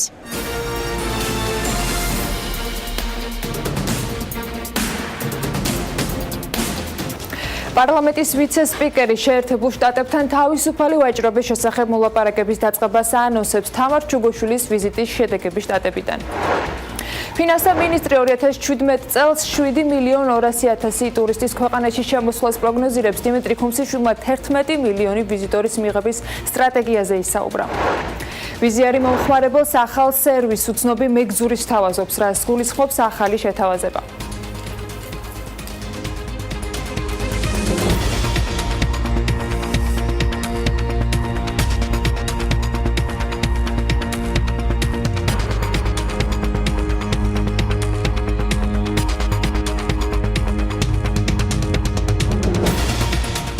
ამერიკის შეერთებულ შტატებთან თავისუფალი ვაჭრობის შესახებ შეთანხმებაზე მოლაპარაკებები დაიწყება და შესაბამისად კონგრესის მხარდაჭერის იმედი გვაქვს, განაცხადა პარლამენტის თავმჯდომარის პირველმა მოადგილემ თამარ ჩუგოშვილმა შტატებში საპარლამენტო დელეგაციის ვიზიტის შეჯამებისას. მისი თქმით, შტატებში ვიზიტისას საპარლამენტო დელეგაციას კონკრეტული ამოცანები და ორი კონკრეტული საკითხი ჰქონდა. პირველი ეს არის ოკუპირებული ტერიტორიების და საქართველოს ტერიტორიული მთლიანობის თემა და მეორე თავისუფალი ვაჭრობის შესახებ შეთანხმება ამერიკის შეერთებულ შტატებთან. საქართველოს პარლამენტის დელეგაცია პარლამენტის თავმჯდომარის პირველი მოადგილის ხელმძღვანელობით შტატებში 10-დან 16 სექტემბრის ჩათვლით იმყოფებოდა. ქუთაისის საერთაშორისო აეროპორტთან მისასვლელი რკინიგზა შესაძლოა ჩინურმა კომპანიამ ააშენოს. საუბარია China Railway Brennau Group-ზე. რკინიგზის მშენებლობისთვის კი საქართველოს რკინიგზის მიერ გამოცხადებულ ტენდერში მონაწილე წინადადებების მიღება დასრულებულია. კომპანია, რომელიც წინადადების განხილვაც მიმდინარეობს ამ ეტაპზე, სწორედ ეს კომპანია მის მიერ შეთავაზებული წინადადების თანახმად პროექტის ღირებულება 3.720.775 ლარია. სატენდერო პირობების თანახმად შესყიდვის სავარაუდო ღირებულება 4.888,633 ლარში ადგენს. სამუშაოები ქუთაისის აეროპორტთან მისასვლელი სარკინიგზო ხაზის მიწის, ვაკისის შემოღობების, სარკინიგზო გადასასვლელების, ხელოვნური ნაგებობების მაღალი და დაბალი ბაქნების მშენებლობას ერთიანად გულისხმობს. ტენდერის პირობის თანახმად რკინიგზის სამშენებლო სამუშაოების ხელშეკრულების გაფორმებიდან 150 კალენდარული დღის განმავლობაში უნდა დასრულდეს. ვიზი არის მომხმარებელს ახალ სერვისს უცნობი მეგზურის თავაზობს. კომპანიის ცნობით სერვისის საშუალებას იძლევა ბილეთები მომხმარებლებისათვის და მათი თანამგზავრებისათვის მათი სახელების მითითების გარეშე დაიჯავშნოს. ბილეთის დაჯავშნისას საკმარისია მხოლოდ ერთი სახელის და გვარის მითითება, დანარჩენი სახელების და გვარების დამატება კი გამგზავრებამდე 3 საათით ადრე იქნება შესაძლებელი. ამ სერვისით სარგებლობის საფასური ერთ მგზავრზე 30 ლარს უტოლდება. დიმიტრი ქუმსიშვილმა ფინანსთა მინისტრმა მსოფლიო ბანკთან თანამშრომლობის 25 წლის აღსანიშნავ ფორუმზე სიტყვით გამოსვლისას ტურიზმის სფეროში მსოფლიო ბანკთან თანამშრომლობის საკითხებზე გაამახვილა ყურადღება. წელს 7.200.000 საერთაშორისო ტურისტს ველოდებით და დარწმუნებული ვარ, რომ ავალ 11 მილიონ ტურისტზე, როგორც ეს სტრატეგიაში წერია, ამბობს ქუმსიშვილი. ფორუმზე ასევე მოხსენება გააკეთა ევროპისა და ცენტრალური აზიის რეგიონში მსოფლიო ბანკის ვიცე-პრეზიდენტმა. ფორუმის მონაწილეების წინაშე მსოფლიო ბანკის რეგიონული დირექტორი მერსი ტემბონი და ვიცე-პრემიერი, განათლებისა და მეცნიერების მინისტრი, ასევე იუსტიციის მინისტრი და რეგიონული განვითარებისა და ინფრასტრუქტურის მინისტრის მოადგილე გამოვიდნენ. ბათუმში სასტუმრო რედისონში შავი ზღვის საერთაშორისო რიგით მეოთხე კონფერენცია ლურჯი ეკონომიკა შავი ზღვის ქვეყნებში შედგა, სადაც საზღვაო ეკონომიკის ეგრეთ წოდებული ლურჯი ეკონომიკის საკითხების, საზღვაო სექტორის განვითარების ინიციატივები, სამეცნიერო კვლევების შედეგები და შემდგომი სამოქმედო გეგმები განიხილეს. ამ კონფერენციის ფარგლებში საქართველოს გარემოსა და ბუნებრივი რესურსების დაცვის სამინისტროს და უკრაინის ეკოლოგიისა და ბუნებრივი რესურსების სამინისტროს შორის შავი ზღვის გარემოსა და მისი წყალშემკრები აუზის დაცვის სფეროში თანამშრომლობის შესახებ გაფორმდა ურთიერთთანამშრომლობის მემორანდუმი. ხელშეკრულებამ ხელი მინისტრის მოადგილემ უკრაინულ კოლეგასთან ერთად მოაწერა. მემორანდუმის თანახმად ორ ქვეყანას შორის თანამშრომლობა შავი ზღვის დაცვის მიმართულებით გაგრძელდება. ბიზნესი ახლების არაერთ ბლოკში უკვე რამდენიმე თვეა ხშირად გვხვდება დეპუტატების, მთავრობის წევრების, ოპოზიციონერების თუ საზოგადოებისათვის აქტიური წარმომადგენლების კომენტარები საკონსტიტუციო ჩანაწერთან დაკავშირებით, რომელიც სასოფლო-სამეურნეო მიწის გასხვისებას კრძალავს. მიუხედავად იმისა, რომ მართველი გუნდი საკონსტიტუციო ცვლილების ამოქმედებამდე მორატორიუმზე შეჯერდა და თემა ხმაურის მიზეზი არაერთხელ გამხდარა, ჯერაც არ ცხრება ამასთან დაკავშირებით არაერთი ოპოზიციონერის განცხადება. მოკლედ, ბევრი რომ არ გავაგრძელოთ, ისედაც ბევრი გვაქვს მოსმენილი ბიზნეს მედია საქართველოს გადაცემებშიც და მომავალშიც საჭი მაქვს, რომ კიდევ ბევრს მოისმენთ. მინდა გაჩვენოთ მოკლე ვიდეო ამონარიდი თელარგელანტიას ფინანსთა მინისტრთან ჩაწერილი ინტერვიუდან, სადაც დიმიტრი ქუმსიშვილი საკუთარ პოზიციას სწორედ მიწების გასხვისების აკრძალვასთან დაკავშირებით აფიქსირებს. ბიორნის პრეზიდენტმა ჩვენთან ინტერვიუში თქვა, რომ მთავარი გამოწვევა ერთ-ერთი, რაზეც ინვესტორებს აქვთ ხოლმე კითხვები, არის სასამართლო რეფორმა და მეორე არის ინვესტიციები, უცხოური ინვესტიციები სოფლის მეურნეობაში. ჩაკრაბარტიმ თქვა ისიც, რომ ინვესტორი არ აკვირდება მხოლოდ იმ სფეროს, რომელშიც დებს ინვესტიციებს, მათ შორის სხვა სფეროებსაც, რომ დაფიქრდეს, მასაც ერთხელაც ხომ არ მოუწევს ისე, რომ რაღაც სხვა რეალობაში აღმოჩნდეს. თქვენ როგორ ფიქრობთ, სოფლის მეურნეობაში უცხოური ინვესტიციები რა საფრთხეს შეიცავს? სოფლის მეურნეობას ერთმნიშვნელოვნად ჭირდება მხარდაჭერა. ამ მხარდაჭერის მიმართულებით ძალიან ბევრი რამე არის გასაკეთებელი და ძალიან მნიშვნელოვანი ნაბიჯები არის გადასაქმნელი. თუმცა პროექტები და პროგრამები, რომელიც ჩვენ შევიმუშავეთ და რომელიც ხორციელდებოდა ბოლო პერიოდში, ნამდვილად აძლევს ჩვენ მოსახლეობას იმის შესაძლებლობას, რომ მათ თვითონ მოკიდონ ქართულ მიწას ხელი და შესაბამისად შექმნან იქ დოვლათი. მათ შორის ეს არის შეღავათიანი აგროკრედიტი, რომელიც ჩვენ ამოდენიმე წლის წინ დავიწყეთ და მე ვფიქრობ, რომ ძალიან დიდი დახმარება იყო იმ ადამიანებისათვის, ვინც სოფლის მეურნეობაში მოღვაწეობს. მათ შორის ეს არის დანერგე მომავალი, რომელიც ასევე ძალიან მნიშვნელოვანი პროექტი იყო და ძალიან მნიშვნელოვანწილად ეხმარება იმასში, რომ ჩვენს მეწარმეებს, რომ რეალურად დოვლათი შევქმნათ ჩვენს მიწაზე, ხოლო რაც ეხება იმას, რომ ქართული მიწა უნდა გაიყიდოს საქართველოს მოქალაქეებზე, ეს არის საქართველოს მოქალაქეების მოთხოვნა. ეს მოთხოვნა არავის არ გვინახავს ესე წერილობით, პეტიციით თუ რაღაც სხვა ფორმებით. ესე ფართო მასშტაბიანი მოთხოვნა. თუმცა მოდით ვთქვათ, რომ ჩვენ გვაქვს შეხება ჩვენ მოსახლეობასთან.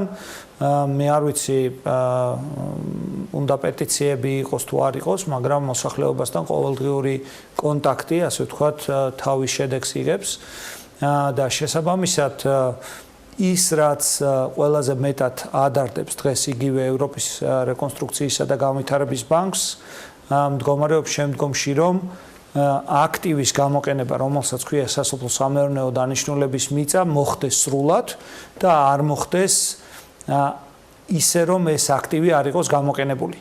თუ შენ საქართველოში შექმნი ყველა პირობას და შენს მოსახლეობას შეუქმნი ყველა პირობას, რომ მათ მოახერხონ აღნიშნული აქტივის გამოყენება, მაშინ მე ვფიქრობ, რომ კითხვებიც არ აქვს.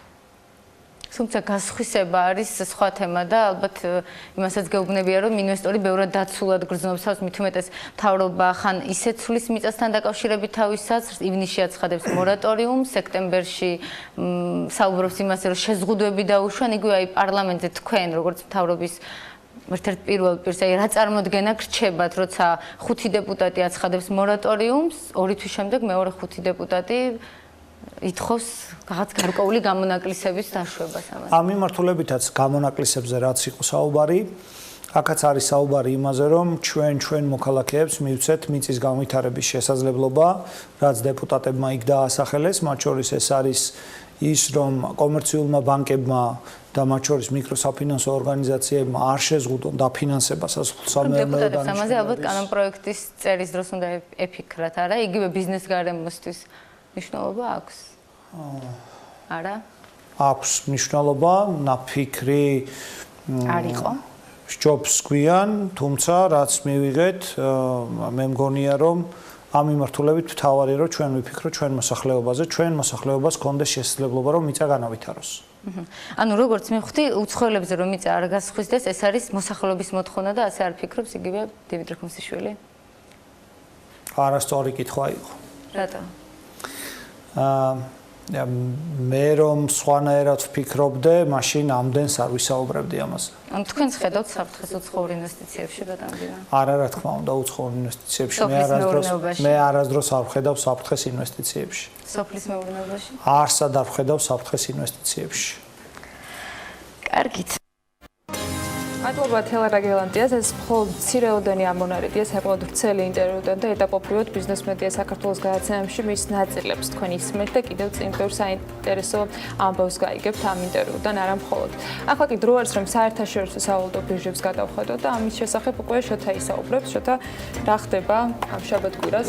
მოგესალმება, შაბათ-კვირას ბირჟები დახურულია და მოდი პარასკევის სავაჭრო დღის დასასრულის მდგომარეობა მოვიხილოთ. პარასკევის დოლარი დაეცა, ხოლო ირვანკა სტერლინგმა ივნისის შემდეგ ყველაზე ძვირ წერტილს მიაღწია, რამაც დოლარი კიდევ უფრო დიდი წნეხის ქვეშ მოაქცია. დოლარის გაიაფებას ხელი შეუწყო ანგარიშის გამოსვლამ ავტოგაყიდვების შეფერხების შესახებ აგვისტოს თვეში. ეს ფაქტი ბაზარმა აღიქვა ნიშნად, რომ მესამე კვარტალში სამომხმარებლო ხარჯები შემცირდა, რამაც თავის მხრივ ეჭქვეშ დააყენა ინვესტორთა ოპტიმიზმი შტატებში მესამე კვარტალში ეკონომიკური ზრდის მიმართ. გარდა ამისა, კომერციის დეპარტამენტის ცნობით საცალო გაყიდვები 0.2% შემცირდა, როცა 0.1%-ით ზრდას პროგნოზირებდნენ. ირვანკა სტერლინგმა კი წინა სესიის ზრდა გააგრძელა და ბრეგზიტის რეფერენდუმის შემდეგ ყველაზე მაღალი წერტილი აჩვენა. გაძვირებას ინგლისის ეროვნული ბანკის წარმომადგენელთა განცხადებებმა შეუწყო ხელი რეფინანსირების განაკვეთის ზრდის შესახებ. მოკლედ, ირვანკა სტერლინგის კურსმა დოლარსა და 36 ცენტს მიაღწია, ევროს კურსმა დოლარსა და 19 ცენტს კვლავ გადააჭარბა. დოლარმა ცოტა მოიგო იაპონური იენთან და 1 დოლარის ფასი 111 იენს მიუახლოვდა. ეს გამოწვეულია ჩრდილოეთ კორეასთან დაძაბულობის შედარებითი განმუხტვით. ამ დროს, როგორც წესი, მცირდება ხოლმე მოთხოვნა ეგრეთ წოდებულ თავშესაფარ ვალუტებზე, როგორც იენია.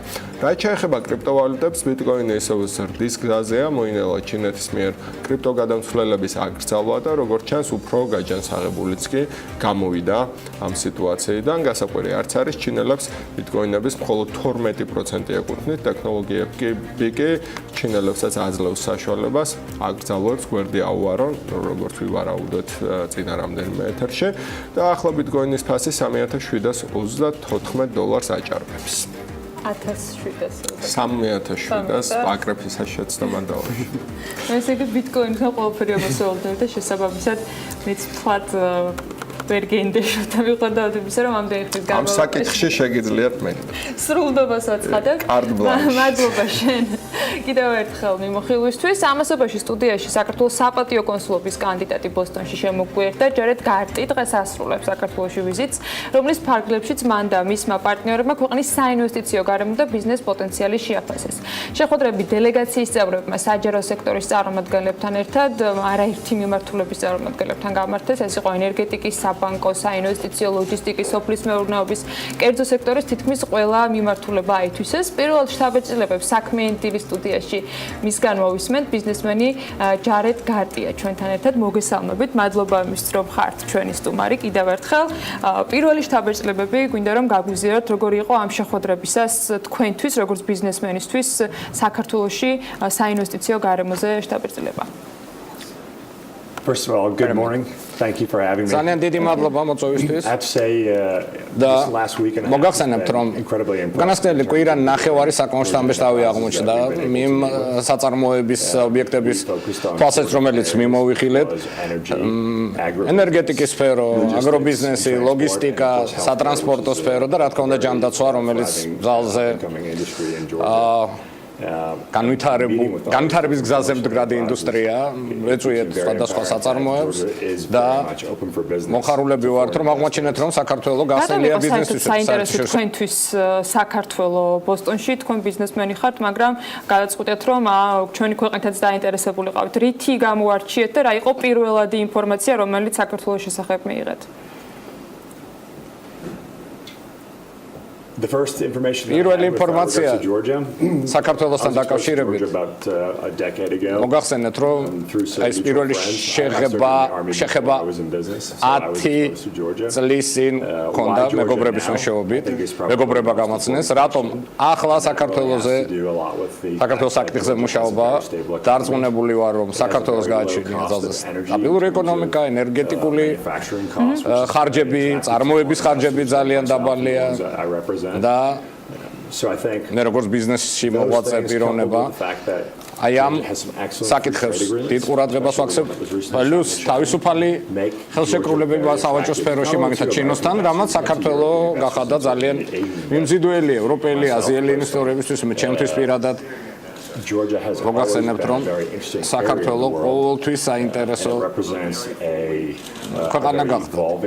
ამ პერიოდში, რომელიც გვანახებს მაღალ განვითარების მაღალ მაჩვენებლებს ბაზრის თვალსაზრისით, საიმპორტო შესაძლებლობის თვალსაზრისით, დასავლეთისა და სხვა პლუსებზე დარწმუნებული ვარ, რომ იქნება ისეთი საკითხები, რომელიც მცირე დისკომფორტს შეიძლება ქმნიდეს ბიზნესისათვის. რა იყო ამ შეხვედრებიდან გამომდინარე თქვენთვის მთავარი პრობლემური sakითხები? I think the most difficult thing, or the biggest challenge right now, is that საკითხი და გამოწვევა ამჟამად a lot of people think გახლავთ ის, რომ ძალიან ბევრი ადამიანი მიიჩნევს, or rather I should say, Georgia looks very good close up. საქართველოს გამოიყურება პირველი შეხედვით ძალიან მიმზიდველად საჭიროა ინვესტორების რაოდენობის გაზრდა, რომ და ამას ვაკეთებ ჩვენ მე და ჩემი პარტნიორები მუშაობთ სხვადასხვა ინვესტორებთან და ჩვენი მნიშვნელოვანი სამუშაო გახლავთ საინვესტიციო ჯგუფები ჯგუფებს მიუტანო საქართველოს შესახებ ინფორმაცია და უნდა ვესაუბრო ესეთი ენით, რომ საქართველოში თუ არ ჩამოხვალთ და კარგავთ შესაძლებლობებს. აი აქ არის მეტი სამუშაო შესატარებელი და ძალიან საინტერესო შესაძლებლობები იხსნება ამ მიმართულებით. when you bring them and show them to people, people will say, wow. გავანალიზებ სიტუაციას, თუ შევფუთავთ ამას და მივაწვდით ინვესტორებს, რომლებიც თავისებურად აღთოვანებულები დარჩებიან. რა დარგები შესაძლოა პოტენციურად might be the branches potentially interesting for American businessmen and entrepreneurs to conduct business in Georgia? What might be the interest? What could be the interesting fields for American, U.S. businessmen and entrepreneurs to do business in Georgia? What are the fields that are most attractive? Yeah, I think it is in fact those areas that I was just listing. Energy, not necessarily as much as oil and gas, like people might think. Hydropower plants. აგუფრო აზერბაიჯანის მიმართულება გახლავდა ზოგჯერ აიგივნა საქართველოს. აზერბაიჯანთან მიმართულება ჰიდრო რესურსები, ლოგისტიკა, ძალზე საინტერესოს ხდის ქვეყანას საიმპორტო, საექსპორტო მიმართულებით. ასევე საკვები პროდუქტები. საქართველოს გახლავთ ყველასთვის ცნობილია აღმავალი ტურისტული ქვეყანა, მაგრამ ჯანდაცვის ტურიზმსაც უნდა ვაზიაროთ. შვენიერი სისტემა გააჩნია ჯანდაცვის ახალი ჯანდაცვის ობიექტები შენდება და რეგიონიდან შეგვიძლია მივიღოთ აი ამ ჯანდაცვის მომსახურების მიმღებები, დაბალი ენერგოღირებულება, წარმოებისთვის, წარმოებელი ინდუსტრიისთვის ქვეყანას მიმზიდველს ხავს. რადგანაც ენერგეტიკის ხარჯები დაბალია, რაც იძლევა რომ მაღალი მოგების მარჟას უცხოელი ინვესტორებისთვის. თქვენ იქნებით საპატიო კონსული ბოსტონში, ან ბოსტონის გარემოსთვის საქართველოს ძირითადად რა მიმართულებზე იქნება საინტერესო, მაღალ ტექნოლოგიურად ვიცნობთ და ბევრი კომპანია არის პრინციპში ბოსტონში, ისეთი რომელსაც დარწმუნებული ბევრთან გვაქვს ჩვენ შეხება. მათი ინტერესი ამ ნაწილში საქართველოსთვის რამდენად შეიძლება იყოს რეალური? Yeah. So I'm from Boston. მე ბოსტონიდან გახლავართ, იმიტომ მიყვარს ძალზე ეს ქალაქი. I served at which we partnered with Georgia, and that was my first kind of exposure. ფაქტიურად შეიძლება ითქვას, რომ სამხედრო სამსახურში ყოფნისას მეგობრებისგან გავიგე საქართველოს შესახებ და შემდეგ უკვე ჩაუღრმავდი სხვადასხვა მიმართულებებს, ასევე ბიზნეს ინტერესს დიახ მე მიმუშავებ საპატიო კონსულის თანამდებობაზე. და მოდით მოგახსენებთ, რომ მოსახლეობა ამ ტერიტორიაზე დაახლოებით საქართველოს მოსახლეობას უტოლდება.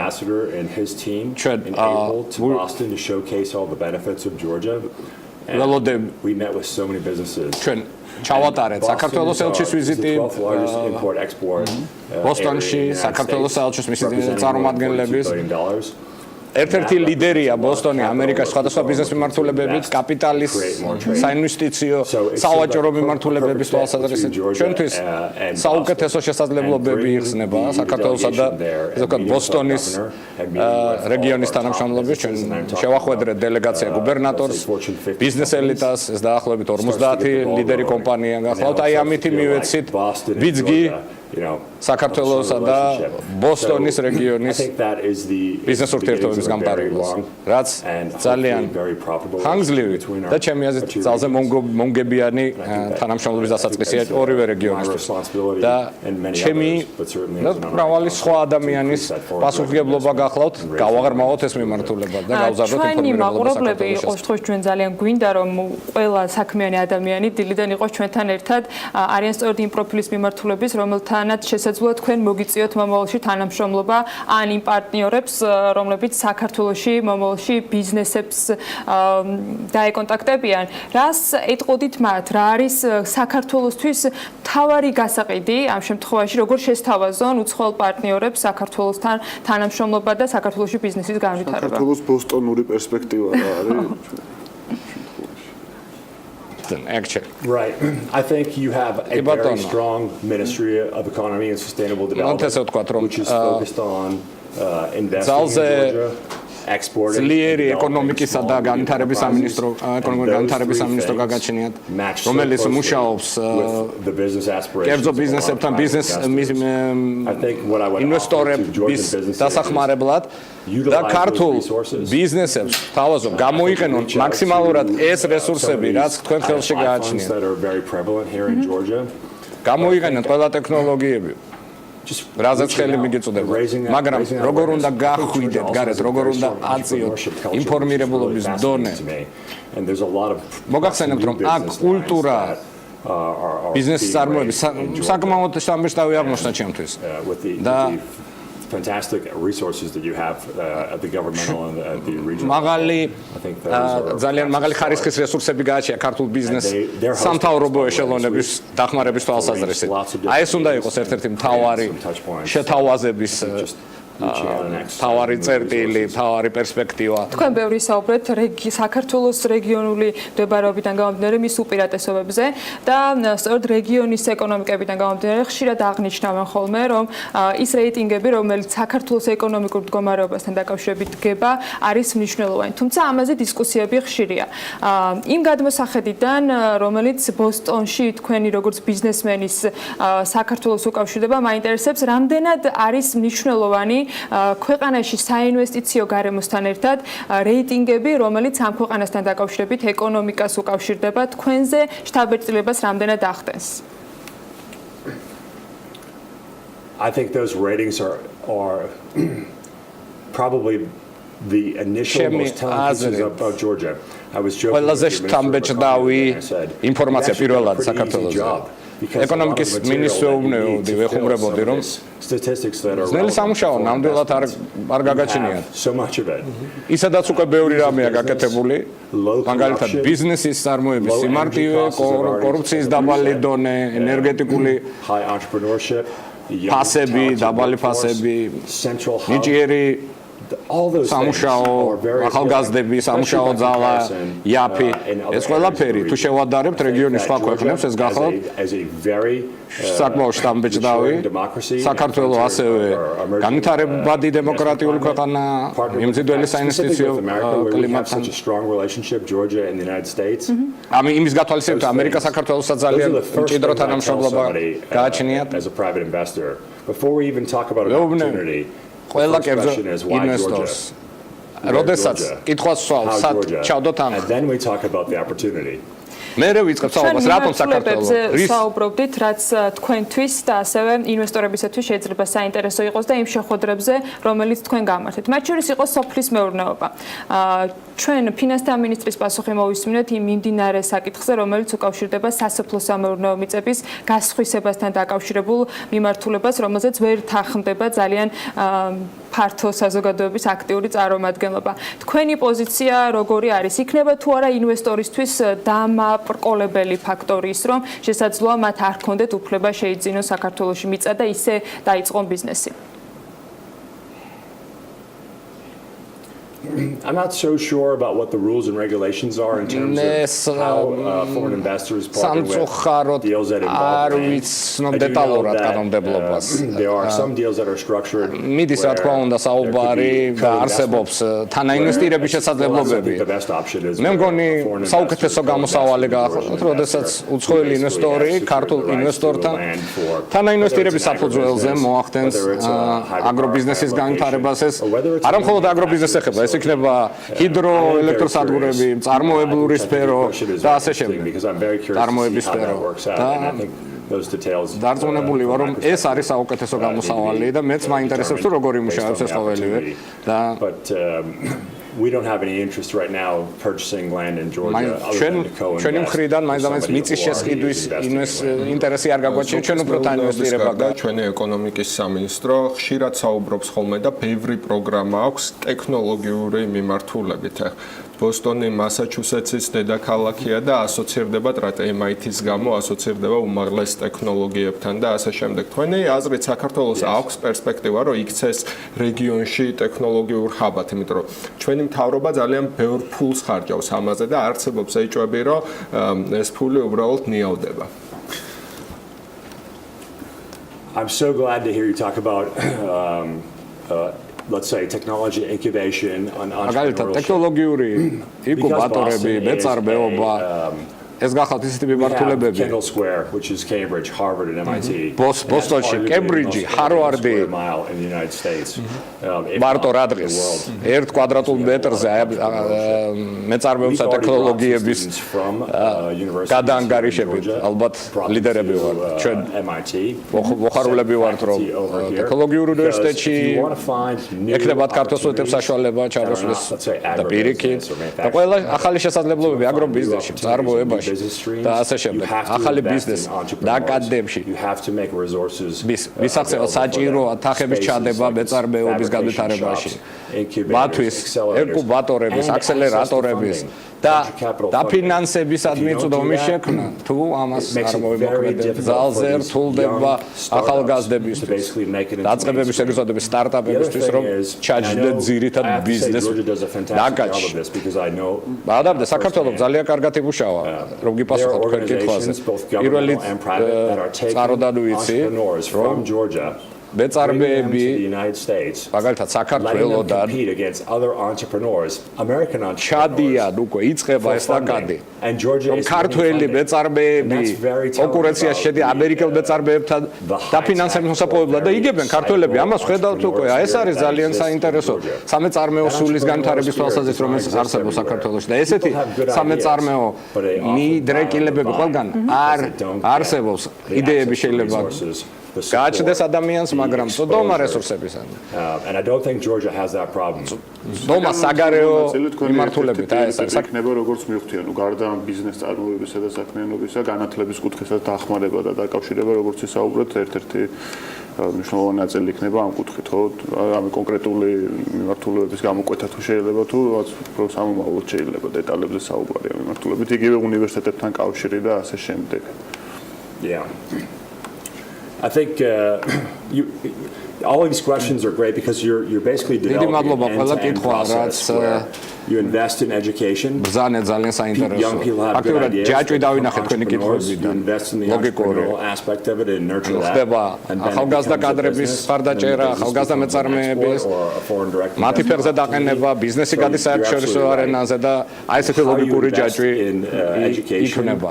როგორ და რა ინვესტიციებს ჩადებ განათლებაში უნიშნულოვანესია რა თქმა უნდა მე ექსპერტი ამ სფეროში არა ვარ მაგრამ უცხოელ უნივერსიტეტებთან ურთიერთობა სტუდენტების ნაკადების გაცვლა იდეების ცირკულაციის სტიმულირება ერთ-ერთი უნიშნულოვანესი თემაა ბიზნეს კულტურა გახლავთ ის რომ უნივერსიტეტები უნდა ანვითარებდნენ აი ამ მიმართულებას არ უნდა ხდებოდეს ეს რომ აი 2-3 წელი ეს მიმართულება შეიძლება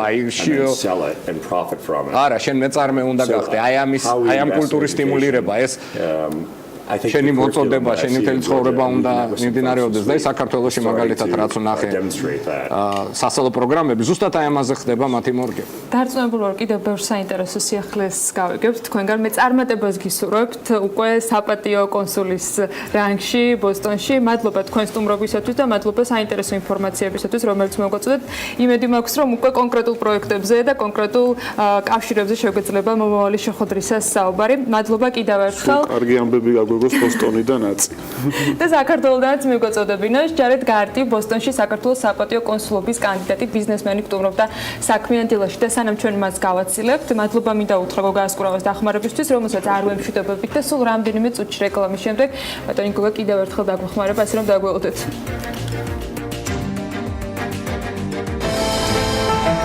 ამინდის პროგნოზის სპონსორია SEU დეველოპმენტი.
ამინდის პროგნოზის სპონსორია სრულად დეველოპმენტი.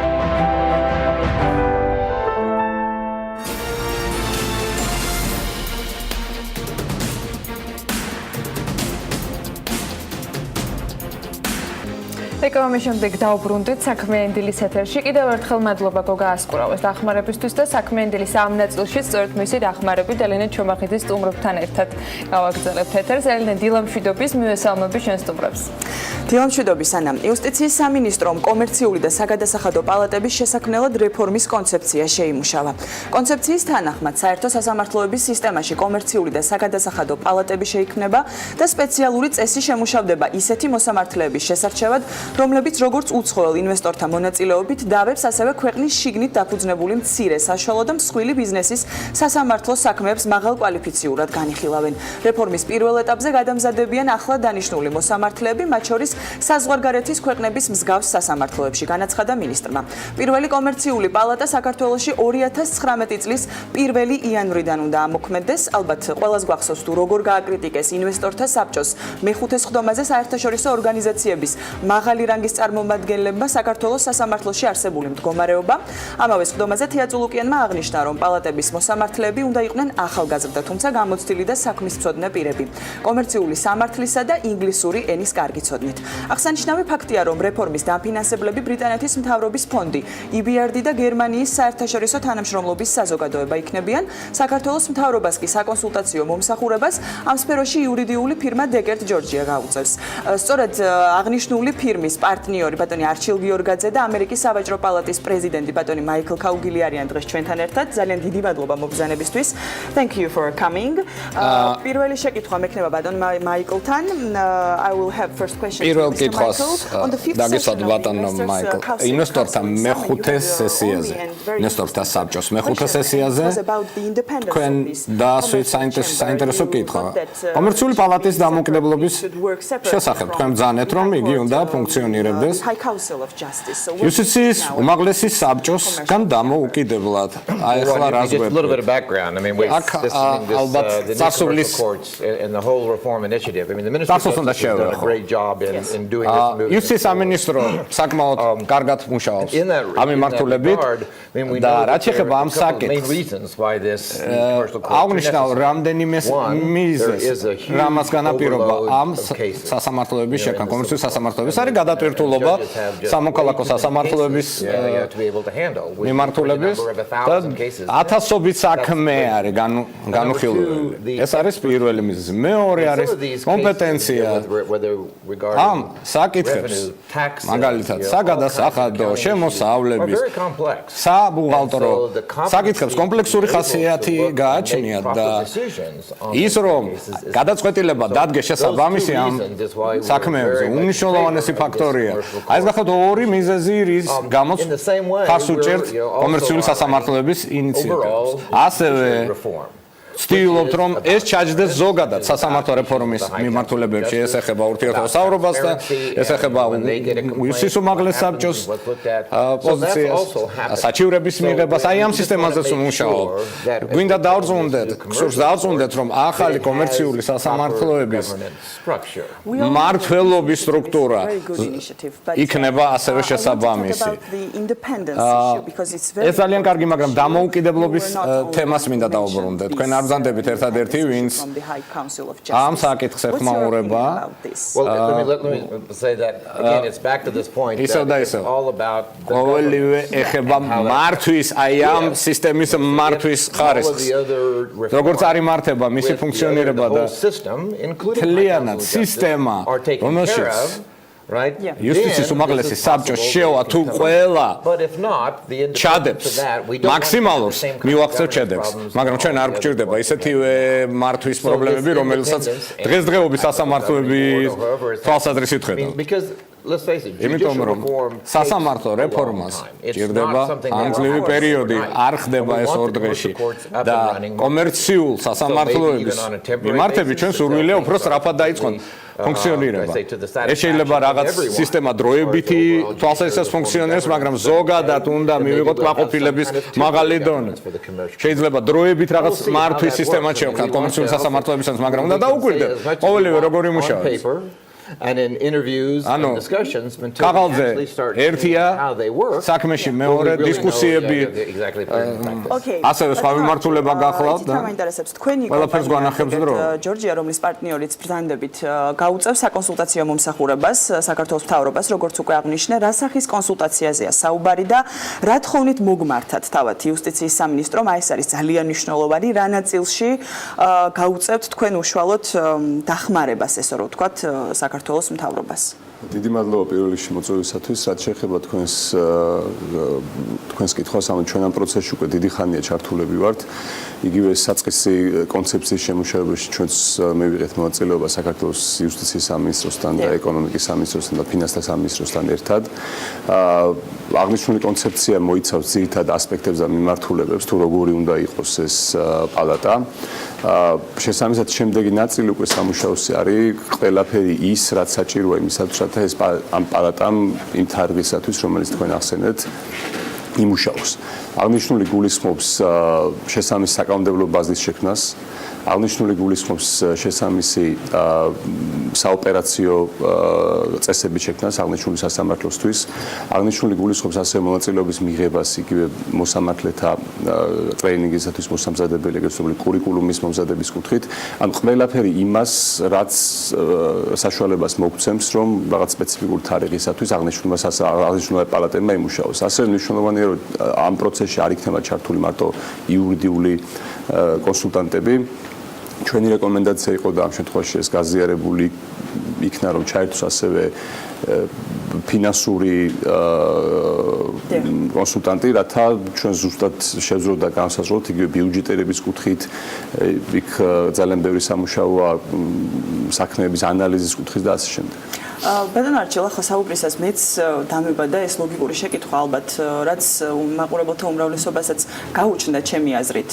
რა სახით იქნება წარმოდგენილი აღნიშნული პალატა? ანუ ეს იქნება იგივე სასამართლოში, საქალაქო სასამართლოში, ვთქვათ, თუ შეიცვლება შენობა, რამდენი მოსამართლისგან დაკომპლექტდება და აღნიშნული მოსამართლეები საიდან აირჩევიან? ანუ ეს იქნებიან უკვე არსებული მოსამართლეები. ანუ დასაწყისში მინდა აღვნიშნო, რომ ჯერჯერობით არსებით საკითხები ჯერ კიდევ მიმდინარეობს, ასე ვთქვათ, ასთან მიმოსვლა. შესაბამისად, ეხლა რასაც ვიტყვი, ეს მხოლოდ ჩემი პოზიცია არის და აღნიშნულად დაკავშირებით ჯერ მთავრობის და იუსტიციის პოზიცია სამწუხაროდ მე ვერ გავახმოვანებ, თუმცა ჩვენი რეკომენდაცია იყო, რომ აღნიშნული პალატა იყოს სასამართლოს ნაწილი, ანუ ეს არ უნდა განიხილებოდეს ისე, რომ თითქოს ეს არის არსებული სასამართლოს კონკურენტი რაიმე კუთხით, უფრო მეტიც ეს უნდა იყოს არსებული სასამართლოს ნაწილი, ის უნდა წარმოადგენდეს არსებული სასამართლოს სისტემის უმთავრეს ნაწილს და ანუ ასე ვთქვათ კომპლემენტარული უნდა იყოს იმ პრობლემების კუთხით, რაც სასამართლოს დღეისათვის გააჩნია. და პალატის დამოუკიდებლობაზეც კითხავდით, რაც ბატონ მაიკლსაც ვკითხე პრინციპში.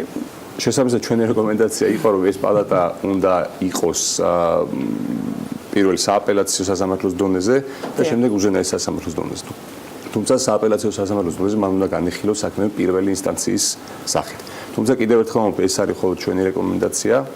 ხოლო რაც შეეხება თქვენს კითხვას დამოუკიდებლობასთან დაკავშირებით, აღნიშნულთან დაკავშირებით, რა თქმა უნდა, როგორც აღნიშნე, ეს პალატა უნდა იყოს არსებული სასამართლოს ნაწილი, შესაბამისად მისი განცალკევება, ასე ვთქვათ, ვერ მოხდება და არც არის სასურველი ჩემი აზრით, რადგან უმთავრესი ერთ-ერთი ჩვენი რეკომენდაცია რაც იყო არის, რომ აღნიშნულმა პალატებმა უნდა შეასრულოს გარკვეული საპილოტო როლი. ანუ თუ კი მათ წარმატებით იმუშაოთ, შედეგად ის წარმატებული გამოცდილება, რაც დაგროვდება ამ პალატებში, უნდა გადავიდეს მთლიან სასამართლოს სხვა სტრუქტურებში. კი ბატონო, Mr. Michael, for me it's very interesting your opinion about the main challenges of Georgian judicial system.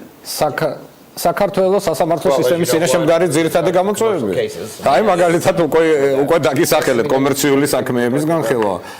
There's been a whole waves of reform. ეს გახლავთ რა თქმა უნდა რეფორმების მიმართულება, მათი წარმატებით ჩატარება. ეს არის მოსამართლეთა ტრეინინგი, ეს არის დონორთა დაფინანსების მოწვევა, ინფრასტრუქტურის საკითხები სასამართლოს. ასევე საქმეების განაწილების რანდომიზირებული წესი. ყველაფერი, რაც აქამდე გაჟღერდა. აი ეს ყოველივე იუსტიციის უმაღლესი საბჭო საკითხი So all those reforms are Taurobis, all ongoing. Taurobasთან დაკავშირებული საკითხი ეს გახლავთ რეფორმები, რომლებიც situation with regards to overall. სინქრონულად მიმდინარეობენ და თუმცა ვიცით რომ სამი ტალღის შემდეგ პრობლემები რჩება, ძირითადი პრობლემები არის გამჭვირვალეობა, დამოუკიდებლობა, კორუფციის საკითხი ბატონი ფადის პოზიცია ჩვენთვის ცნობილია. Can we achieve these რატომ მივიღეთ ის პრობლემები გამჭვირვალეობასთან დაკავშირებით სასამართლო სისტემაში? რა არის რთულია ამის მოგვარება? 4-5-6 წელი ჭირდება ამას, როგორც მოგახსენეთ სასამართლო სისტემას, დრო ესაჭიროება ნაბიჯების გადადგმა. თუმცა სიტუაცია შეიცვალა 20 წელია საქართველოში ცხოვრობდა და უზარმაზარ პროგრესს. თლიანად სასამართლო სისტემასთან დაკავშირებით. ეს ისევ და ისევ მეორე ხდება. ერთი I think the donors are doing. I mean, I think what the Ministry of Justice is doing, what the Investors Council input is, all this is all working. So you have to be a little bit patient. ინვესტორთა საბჭო ყოველივე მუშაობს და მოთმინებაა საჭირო. ბატონო არჩილ, ძალიან საინტერესოა ისი ჩართულობა, რა უწყებების ჩართულობის აუცილებლობას ხედავთ თქვენ აღნიშნული რეფორმის განხორციელებაში. დამეთანხმებით ალბათ რომ ძალიან მნიშვნელოვანი რეფორმა, ამას ძალიან ბევრი ადამიანი ელოდება და შესაბამისად ალბათ უფრო კომპლექსურ მუშაობას მოითხოვს და მოიცავს. რა თქმა უნდა, ჩვენი აზრით მაქსიმალურად ფართო უნდა იყოს იმ პირთა და ინსტიტუციათა წრე, რომელიც უნდა ჩაერთოს აღნიშნულ პროცესში და ჩვენი შემდგომი სამუშაო და იუსტიციის სამინისტროს მიდგომაც ასეთი არის, რომ მაქსიმალურად ჩართული იყოს ყველა. რა თქმა უნდა, პირველ რიგში სასამართლო ხელისუფლება უნდა იყოს სრულად ჩართული აღნიშნულ პროცესში, პარლამენტი, მთავრობა მთავრობაში რა თქმა უნდა არის სპეციფიკური ინსტიტუტები, რომლებიც თქვა ეკონომიკის სამინისტრო, ფინანსთა სამინისტრო, ვინაიდან მათ საგადასახადო საკითხებთან აქვთ ასე ვთქვათ კომპეტენცია. გარდა ამისა, აღნიშნული ინსტიტუტების გარეთ თქონდა საქართველოში არსებული ბიზნეს ასოციაციები, საქართველოს იურისტთა ადვოკატთა ასოციაცია, აკადემიური წრეები, კერძო ადვოკატები და ყველა idეაში ვინც არის მომხმარებელი და გამომდის რომ მთელი საზოგადოება, მთელი ქვეყანა არის აღნიშნული სერვისის მომხმარებელი, გულისხმობს სასამართლო ხელისუფლებას და შესაბამისად ჩვენი პირადი სურვილიც არის და იუსტიციის სამინისტროს და მთავრობაც იზიარებს ამას, რომ მაქსიმალური ჩართულობით მოხდეს აღნიშნული პროცესის წარმართვა. და ბოლო შეკითხვა მექნება პრინციპში ორივე თქვენთაგანთან და ალბათ ეს არ იქნება პირველი შემთხვევა, როდესაც ჩემს სტუმარს ვეკითხები ამ შეკითხვას. პრინციპში ეს არის კავშირი გამართულ სასამართლო სისტემასა და ეკონომიკურ განვითარებას შორის და ალბათ ძალიან რთულია რომ ეს კავშირი ვერ დავინახოთ. ეს ჩემი აზრი არ არის მხოლოდ. რას გვეტყვით ამასთან დაკავშირებით? აი როგორ უნდა უწყობდეს ფეხს თქვენი აზრით სასამართლო ეკონომიკურ განვითარებას და რამდენად შესაძლებელია ერთი მეორის გარეშე? რა თქმა უნდა, ბუნებრივია ჩემი პირადი აზრია, რომ შეუძლებელია ეს ერთმანეთის გარეშე და ამას აჩვენებს უამრავი მაგალითი, უამრავი ქვეყნის და უამრავი იურისდიქციის მაგალითი. მათ შორის ისეთი ქვეყნები და ისეთი იურისდიქციები, რაც ხდება რაც ყველაზე უფრო მეტად წარმატებულია ეს კომერციული პალატები არის სწორედ ის ქვეყნები, რომლებსაც საოცარი კარგი ეკონომიკური მაჩვენებლები აქვს. მათ შორის არის თქვათ ეს იგივე ირლანდია, სინგაპური, ინგლისი და ასე შემდეგ. ანუ ყველა ქვეყანაში თუ კი მიმდინარეობს ეკონომიკური წინსვლა აუცილებელია მის უკან იდგებს ან წინ უსწრებს ან უნდა მოყვებოდეს ყოველ შემთხვევაში ერთად უნდა ვითარდებოდნენ იმისათვის რათა ის უმთავრეს ქონებრივი უფლებები, რაც უკავშირდება ეკონომიკის განვითარებას, სრულად იყოს დაცული, სწრაფად ხდებოდა საქმეების გადაწყვეტა და ინვესტორებს, როგორც ადგილობრივს, ასე უცხოებს ჰქონდეს იმის რწმენა, რომ თუ კი მის ინვესტიციებს რაიმე, თქვათ, ისე უსამართლოდ შეეხო, იქნება ინსტიტუცია, რომელიც სწრაფად განიხილავს მის საკითხს და შექმნის იმ განჭვეტადობას, რაც აუცილებელია ნებისმიერ ინვესტიციის განხორციელებისათვის. კი ბატონო, the question was about the connection between judicial system and economical development. სისტემასა და ეკონომიკურ განვითარებას. Very interesting. თემას What do you think about? ბოლო კითხვა ჩემი და ალბათ ძალიან საინტერესო. Investors or ინვესტორების ადგილობრივი ბიზნესების ამერიკულ სავაჭრო პალატას რა თქმა უნდა ამოცანათაა დასახული მოიზიდოსაც უფრო შეიძლება მეტი ინვესტორები ჩვენთვის სასამართლო სისტემა გახლავთ ხერხემალი ყველა საქართველოში მუშაობის მთავარი პირობა. და თუ ამას ადგილი არ აქვს ადამიანს წმენა არ გააჩნია ამ სისტემის მიმართ. დავინახავთ ინვესტიციების მოზიდვა როგორ გართულდება და როგორ დაუარესდება ადგილობრივი ბიზნესების მაჩვენებლები. ეს ეხება კომერციულ სასამართლოს, ეს ეხება ორდინარულ სასამართლო სისტემას, ჩვეულებრივ სასამართლოებს. უნიშნელოვანესი გახლავთ რომ სასამართლო სისტემა იძლეოდეს სამართლიანობის განცდას. მონაწილეობას იღებდით რუბრიკაში და როგორც ყოველთვის ძალიან საინტერესო პასუხები შემოგთავაზეთ აქტუალურ შეკითხვებზე. პირველი კომერციული პალატა საქართველოში 2019 წლის 1 იანვრიდან უნდა ამოქმედდეს, როგორც უკვე გითხარით, ყოველ შემთხვევაში ასე დაანონსა იუსტიციის მინისტრმა დაახლოებით 10 დღის წინ, მანამდე კი ვიდრე პალატა ამოქმედება თბილისის საქალაქო სასამართლოს სამოქალაქო კოლეგიაში, უკვე შეიქმნა კომერციული დავების ვიწრო სპეციალიზაცია, რომელიც 500.000 ლარს ზევით დავის საგნის მქონე. საინვესტიციო და კომერციულ დავებს განიხილავს, ჯერჯერობით ამ მიმართულებით განსაკუთრებული შედეგები და განხილული საქმეებზე გადაწყვეტილებები არ გვაქვს, თუმცა დინჯად დაველოდებით სტატისტიკას და უკვე შემდეგ გვექნება საშუალება რომ შევაფასოთ ამ მიმართულებით აღნიშნული მიმართულების ეფექტიანობა, ესე რომ ვთქვათ. მადლობა ელენე, სხვა რა დაგვრჩენია, მოლოდინის რეჟიმში გიერთებით და რა თქმა უნდა ერთად მივადევნებთ თვალს ყურს და საერთოდ ვიქნებით ინფორმაციის საქმის ყურში ყველა იმ გადაწყვეტილებასთან დაკავშირებით, რომელიც ამ საქმეს უკავშირდება და არა მხოლოდ ელენე ჩომახეცე ტრადიციულად ყოველ ორ შაბათს სამართლის მიმართულებით საინტერესო ამბებს სტუმრებს და მათ მოსაზრებებს გვაცნობს. მადლობა კიდევ ერთხელ დღევანდელი მისი ჩართულობისთვის და მადლობა გოგა ასკურავას დახმარებისთვის, რომელიც მან ამ რუბრიკაშიც გაგვიწია. ჩვენ მცირე სარეკლამო პაუზის დრო გვაქვს და რამდენიმე წუთში დავუბრუნდებით კიდევ ერთი ტრადიციული საორშაბათე რუბრიკით და დავამსხვრევთ მითებს.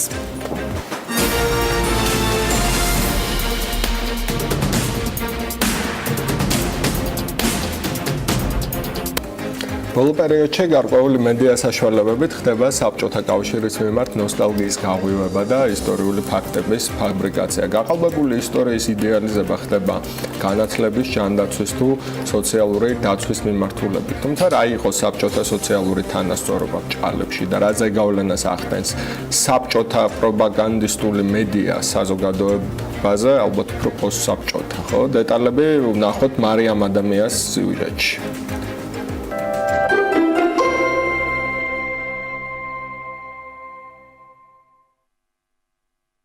საქართველოში რაც გვაქვს დღეს, იქნება ეს სპორტული მოედნები, ბიბლიოთეკები თუ თეატრები, აბსოლუტურად ყველაფერი რუსების მიერაა აშენებული. მსგავსი ტიპის ინფორმაციით გარკვეული მედია საშუალებების საბჭოთა კავშირის მიმართ ნოსტალგიის გაღვივებას და ისტორიის ფალსიფიცირებას ცდილობენ. საბჭოთა წარსულის იდეალიზება და ნოსტალგიების გაღვივება ადვილი მისაღწევია იმ ფონზე, როდესაც მოსახლეობაში, განსაკუთრებით კი ახალგაზრდებში, საბჭოთა რეჟიმის შესახებ ინფორმირებულობა დაბალია. და წლების განმავლობაში არც ისტორიის სახელმძღვანელოების საფუძვლიანი გადახედვა მომხდარა. ამერიკის ეროვნულ დემოკრატიული ინსტიტუტის NDI-ის ბოლოდროინდელი კვლევის მიხედვით, 18-დან 35 წლამდე რესპონდენტების 30% საბჭოთა კავშირის დაშლას უარყოფითად აფასებს, ხოლო 14%-მა საკითხი საერთოდ არ იცის. ერთ-ერთი ყველაზე გავრცელებული წარმოდგენის თანახმად საბჭოთა კავშირი სოციალურად ბევრად უფრო დაცული სახელმწიფო იყო, სადაც მოსახლეობა თანაბარი უფლებებით სარგებლობდა. დასაქმება კი ყველასთვის ერთნაირად ხელმისაწვდომი იყო. რასაკვირველია, როდესაც ქვეყანაში ისეთი სოციალური მდგომარეობა, როგორც საქართველოში, აი ეს იდეალიზირება საბჭოური წარსულისა ადვილად მისაღწევია. ერთი იმის გამო, რომ არ ვსწავლობთ საბჭოთა ისტორიას წესიერად და არ ვიცით თუ რა იყო სინამდვილეში ეს საბჭოთა კავშირი და მეორე, ერთ-ერთი მთავარი მომენტი არის ის, რომ თითქოს მაგალითად საბჭოთა კავშირი ბევრად უფრო სოციალური სახელმწიფო იყო და თქვათ მეტნაკლებად თანასწორობა არსებობდა ადამიანებს შორის, სამუშაო ყველას ჰქონდა და ასე შემდეგ. უნდა ითქვას, რომ სამუშაო ყველას არ ჰქონდა საბჭოთა კავშირში, ვინც არ იყო ხელისუფლებასთან ხელისუფლებისადმი ვინც იყო კრიტიკულად განწყობილი, მისთვის არ იყო სამუშაოს პოვნადვილი, ხშირად საერთოდ შეუძლებელი იყო. ეხლა იმაზე არ ვლაპარაკობ, რომ სტალინის დროს უზარმაზარი გულაგი არსებობდა, რომელშიც ადამიანებს ძალით ამუშავებდნენ და კლავდნენ კიდეც. ამ მუშაობით.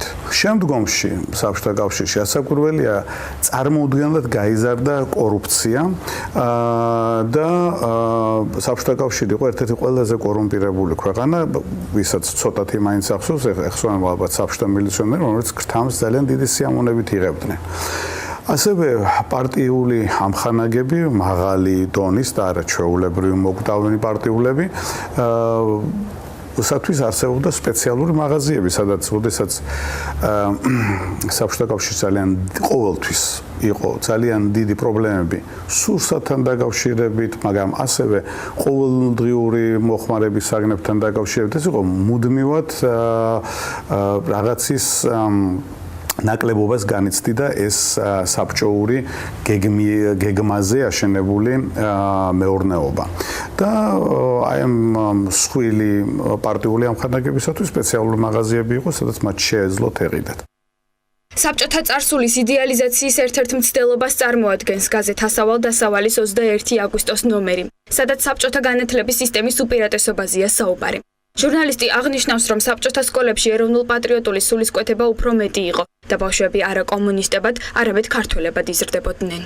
ძირითად საკითხებში აბსოლუტური დეზინფორმაცია იყო, მუდმივი ქადაგება იყო, თვითონ ფაქტების სრული ყირაზე დაყენება, რომ საქართველოს მაგალითად 21 წელში კი არ დაუპყრიათ, არამედ განთავისუფლდა პირიქით და ასე შემდეგ. პირიქით, ასე რომ ვთქვათ, მთელი რიგი მოვლენები ისწავლებოდა იმის საპირისპიროდ, რაც სინამდვილეში არის.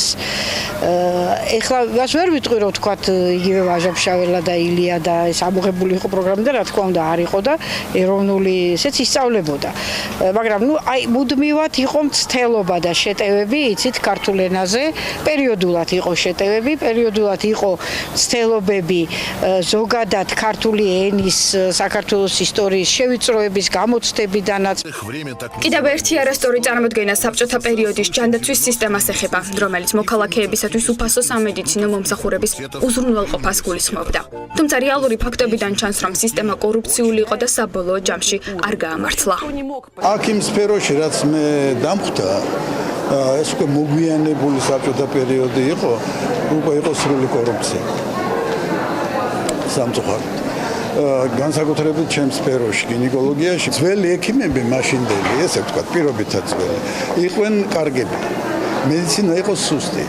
მატერიალურ-ტექნიკური უზრუნველყოფის ჩამორჩენის გამო აპარატურა, რეაქტივები, თანამედროვე პრეპარატები არ იყო და ძნელი საშუალო იყო, სხვათა შორის ეს ხდებოდა სწორედ აღებმიცემობის ობიექტი, პრეპარატები მაგალითად და კარგი აპარატურა.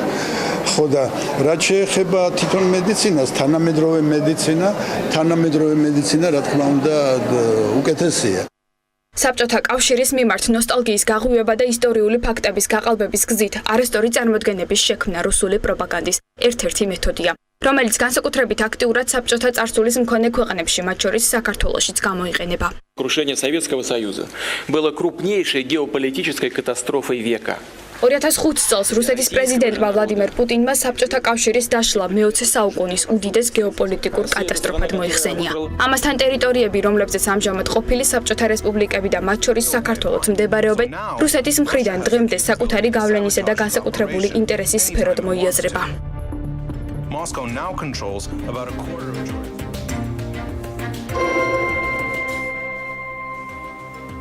ამავე თემაზე უკვე სტუმართან ერთად ვაგრძელებთ საუბარს. სტუდიაში მასპინძლობთ არჩილ ხომასურიძეს, ექიმი, მეცნიერი, გახლავთ ჩვენი სტუმარი, მოგესალმებით. აი არსებულ სიუჟეტის კომენტირებით რომ დავიწყოთ. რა არის პრობლემური სფეროები, რომელიც პრინციპში ახლა ბოლო პუტინის განცხადება რაც იყო, პირდაპირ სამართალ მემკვიდრედ გამოაცხადა თანამედროვე რუსეთი საბჭოთა კავშირის, ხო? ამას ჩვენ ხშირად გვსმენია მითი საბჭოთა განათლების უძლეველობაზე. დღემდე არსებობს რაღაც თანამედროვე ურბანული ლეგენდები, როგორც ჩადიან ჩვენთან ეს რაღაცა სამოსანი ბავშვები იქ კარგ უნივერსიტეტში და გადაირავიან ხოლმე პროფესორები, როცა ყველა საერთაშორისო აკრედიტაციის ტესტი იქნება ეს PISA თუ სხვა 15 წლამდე, ანუ საშუალო განათლებას რაც ამოწმებს, ბოლო ჩვენგან ბოლო ათეულში ვართ სტაბილურად ყოველთვის.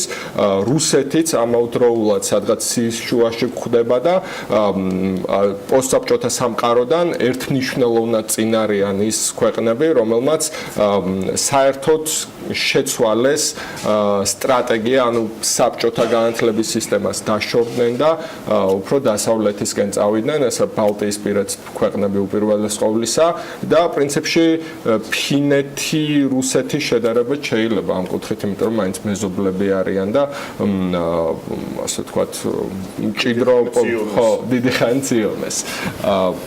რა შეგვიძლია, ანუ რა სფეროებზე შეგვიძლია გავამახვილოთ ყურადღება, სადაც ცოცხალია ეს მითი, რომ აი საბჭოთა სისტემა უფრო კარგი იყო, გარდა განათლების სფეროს. ხო თქვენ მე მომიწვიეთ აქ ალბათ როგორც ასაკობრივი მატიანე. თქვენი სფერო, სამედიცინო სფერო ცალკე მიმართულებაა, რომ თედაკავშირებდეთ ასევე სიუჟეტიც მოხსენიებული იყო, რომ ბევრი მითი არსებობდა და თქვენი კომენტარიც მოვისმინეთ. დიახ, და იმედი არა როგორც საბჭოთა კავშირის აპოლოგეტი. არა, პუტინთან არაფერი არა. მე გახლავართ ექიმი. მაგრამ ისე მართლა სწორედ მოიქეცით, იმიტომ რომ ნუ ასე თუ ისე მართლა ვარ მოწმე ამ სისტემისა, თან მედიცინაში ძალიან მაღალ დონეზე, ყოველ შემთხვევაში მაშინ, როდესაც მე ვიწყებდი კარიერას და ეს ხდებოდა იმდროინდელი ჩვენთვის ყველაზე მაღალ დონის სამედიცინო დაწესებულებებში 60-იანი წლების შუაში დაახლოებით როცა ძვინვარებდა საბჭოთა რეალობა, მათ შორის მედიცინაშიც. ნუ მოკლედ რომ თქვა, რა შემიძლია გითხრათ. ხალხი მინდა გაუსვა მაინც რომ ხა საბჭოთა კავშირმა რაც მოუტანა ისტორია და კომუნისტურმა რეჟიმმა, ამას არ ჭირდება კომენტარი და არც მე მჭირდება მით უმეტეს და არც თქვენ ახსნა. და რაც შეეხება ცხოვრებას და მათ შორის მედიცინას, ხაზგასმით შემიძლია გითხრათ, რომ ყველაფერი ცუდი არ იყო. ყოველ შემთხვევაში ექიმები მაშინ იყვნენ უკეთესი. მედიცინა ეხლა უკეთესი საერთოდ ხო. სისტემა, რომელსაც თავად საბჭოთა კავშირი ქმნიდა და რომელთან დაკავშირებდეთ ბევრი მითი მოგვისმენია, რომ ალბათ არავინ ხდებოდა, ისე რომ პატრონი არ ყოლოდა სახელმწიფოს მხრიდან, ისე რომ საავადმყოფოში როგორც დღეს არსებობს პრობლემური, თქვათ, ფინანსებთან დაკავშირებული საკითხები არასდროს არ იყო. რეალურად რა სისტემა მოქმედებდა, თქვენი გამოცდილებიდან გამომდინარე, რამდენად იყო ყველასთვის თანაბრად ხელმისაწვდომი სამედიცინო სფერო და რამდენად იყო დამაკმაყოფილებელი მომსახურება იმისათვის, რომ ჯანმრთელობის პრობლემები არ ქონოდა ადამიანს. სამედიცინო სფერო იმ პერიოდში, სადაც მე როცა მე ვიყავი მოწმე, ყოველ შემთხვევაში 60-იან წლების დასაწყისში ფართო მასებისათვის, ხალხისათვის უფრო მისაწვდომი იყო, ვიდრე ეხლა არის ყოფილ საბჭოთა კავშირში. თქვენ გულისხმობთ, ანუ საყოველთაო ჯანდაცვის სისტემას, რაღაც სოციალურ გარანტიებს, რომელიც არსებობს სახელმწიფოსგან, როდესაც არის ანუ კონტრიბუცია. საქმე იმაშია, რომ მაშინ არსებობდა მხოლოდ სახელმწიფო მედიცინა. რომელსაც სახელმწიფო შეძლებისამებრ ყოველ შემთხვევაში დასაწყისში თავს ართმევდა თავის ფუნქციას. ეხლა არსებობს, უნდა იარსებობს. ყველა ნორმალურ ქვეყანაში და ადრეც მაშინაც ესე იყო სხვა ქვეყნებში ხო სამი მედიცინა. სახელმწიფო, სადაზღვევო და კერძო. ჩვენთან უკვე არსებობს. კარგად თუ ცუდად მუშაობს, მაგრამ ჯერჯერობით ამ სამმა მედიცინამ ისე როგორც მუშაობს ჩვენთან, მედიცინის მისაწვდომობაზე ჩვენ რეალურ სიტუაციაში გავლენა ჯერჯერობით ვერ იმოქმედა, მაგრამ იმოქმედა. ერთი ანუ ექიმების პროფესიონალიზმი, რომელიც უკვე ახსენეთ და იმდროინდელ ექიმებს, ვინც პრაქტიკაში მუშაობდა, ხაზი გაუსვათ, მაგრამ აქ საუბარი არის პირველ რიგში სისტემაზე, როგორც ანამ უკვე დასვაკითხვა შოთამას და ხო არ ხდება დღეს იდეალიზაცია და რაც ამ იდეებით ყვება, რომ საინტერესო არის ანუ კომპლექსურად თუ შევხედოთ, როგორც ზოგადად საბჭოთა კავშირში არსებულ სტრუქტურებს, ყველგან კორუფციის, რაც ძალიან მაღალი მაჩვენებელი იყო, სინამდვილეში შესულაც არ იყო იდეალური პრობლემური, იმიტომ რომ იყო კი ქაღალდზე სოციალური ისტორია ყოველთვის თანაბრად ხელმისაწვდომი, მაგრამ იყვნენ გამორჩეული ადამიანები, ვისაც ცალკე იყო ასე ვთქვათ რა, ზურგს უკან უკეთესი პირობები და უბრალო ადამიანები, რომლებიც შედარებით კი არა და ხშირად ძალიან ვთქვათ ამ ბიუროკრატიულ რიგებსა და აუბედურებაში უხდებოდა თავის შეყობა. აქედან გამომდინარე, რამდენად შეიძლება უწოდოთ, ანუ ერთი არის ექიმების პროფესიონალიზმი, თუმცა ზოგადად ამ სისტემას იდეალურ ცხადია ვერც უწოდებთ და ანუ რატო ხდება, რომ აი ესეთი ვთქვათ ბევრი ნაკლიანი სისტემა დღემდე იდეალიზირებული არის და რაც ბევრი ლეგენდაც არის ამასთან დაკავშირებით შექმნილი. ვერ დაგეთანხმებით, რომ იდეალიზირებულია არსებობს რა თქმა უნდა მოსაზრებები სხვადასხვა მათ შორის პოლიტიკური ზეგავლენითაც მე გპასუხობ მე არაფერს საერთო პოლიტიკასთან არა მე ვარ ექიმი და მე გპასუხობ როგორც მოწმე მედიცინისა და დღესაც ექიმი შემიძლია კონკრეტულად გიპასუხოთ იმ პერიოდში როცა მე მუშაობდი ჩვენი მედიცინის წამყვან ცენტრებში კერძოდ მოსკოვში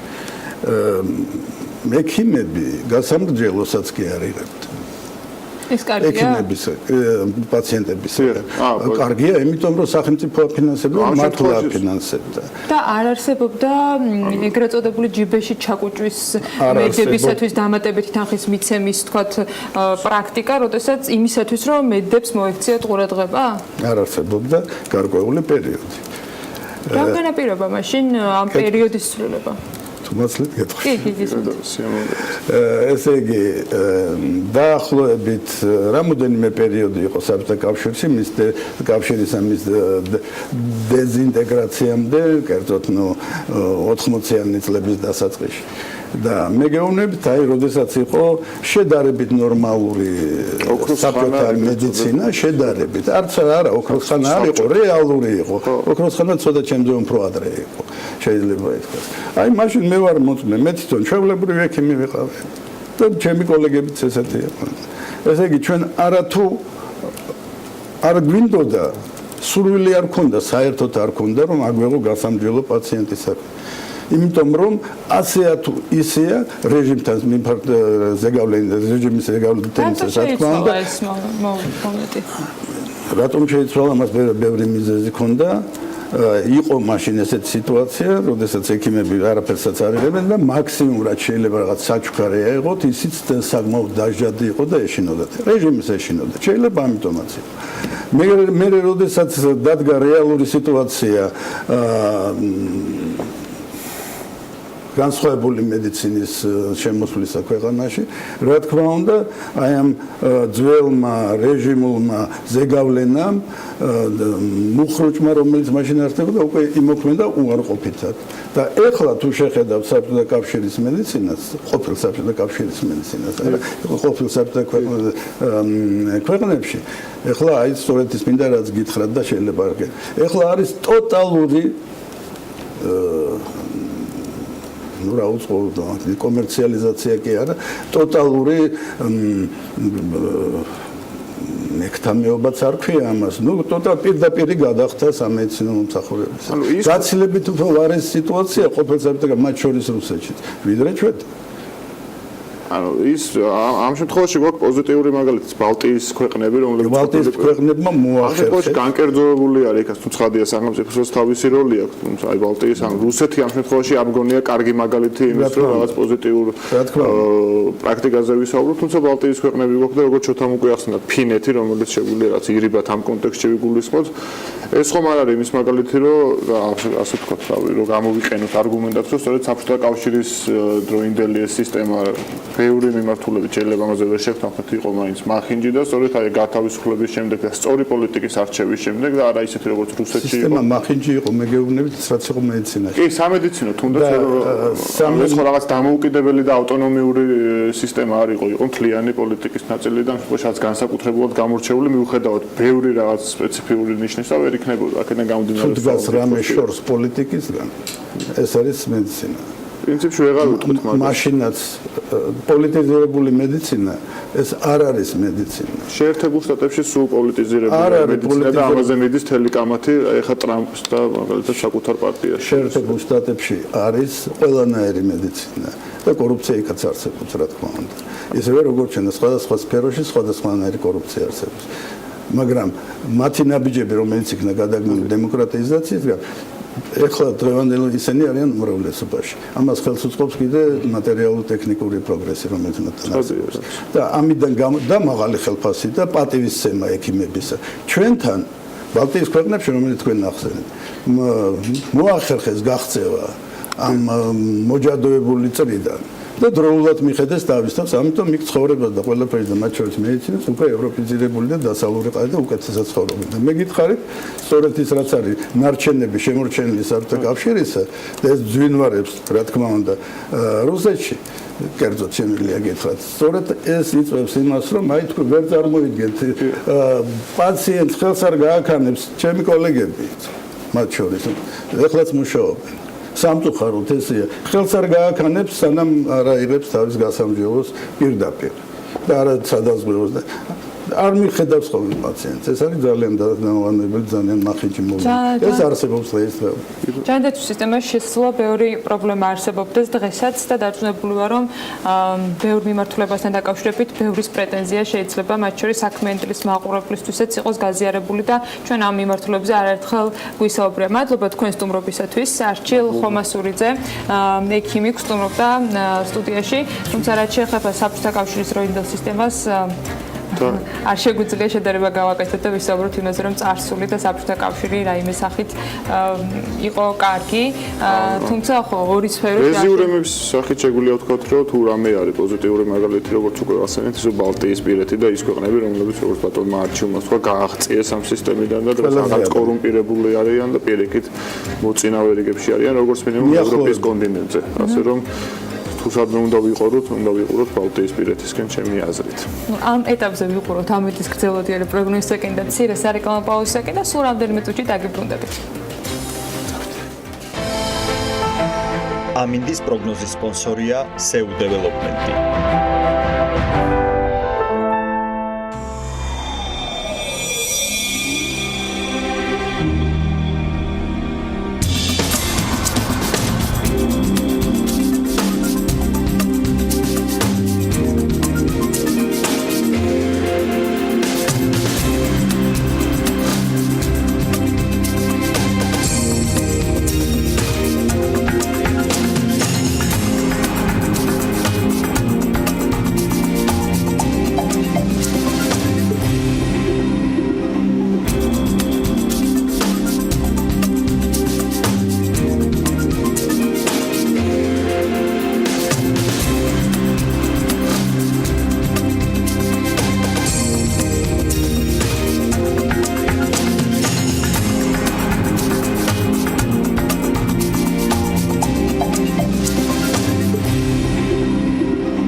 ამინდის პროგნოზის სპონსორია SEU დეველოპმენტი.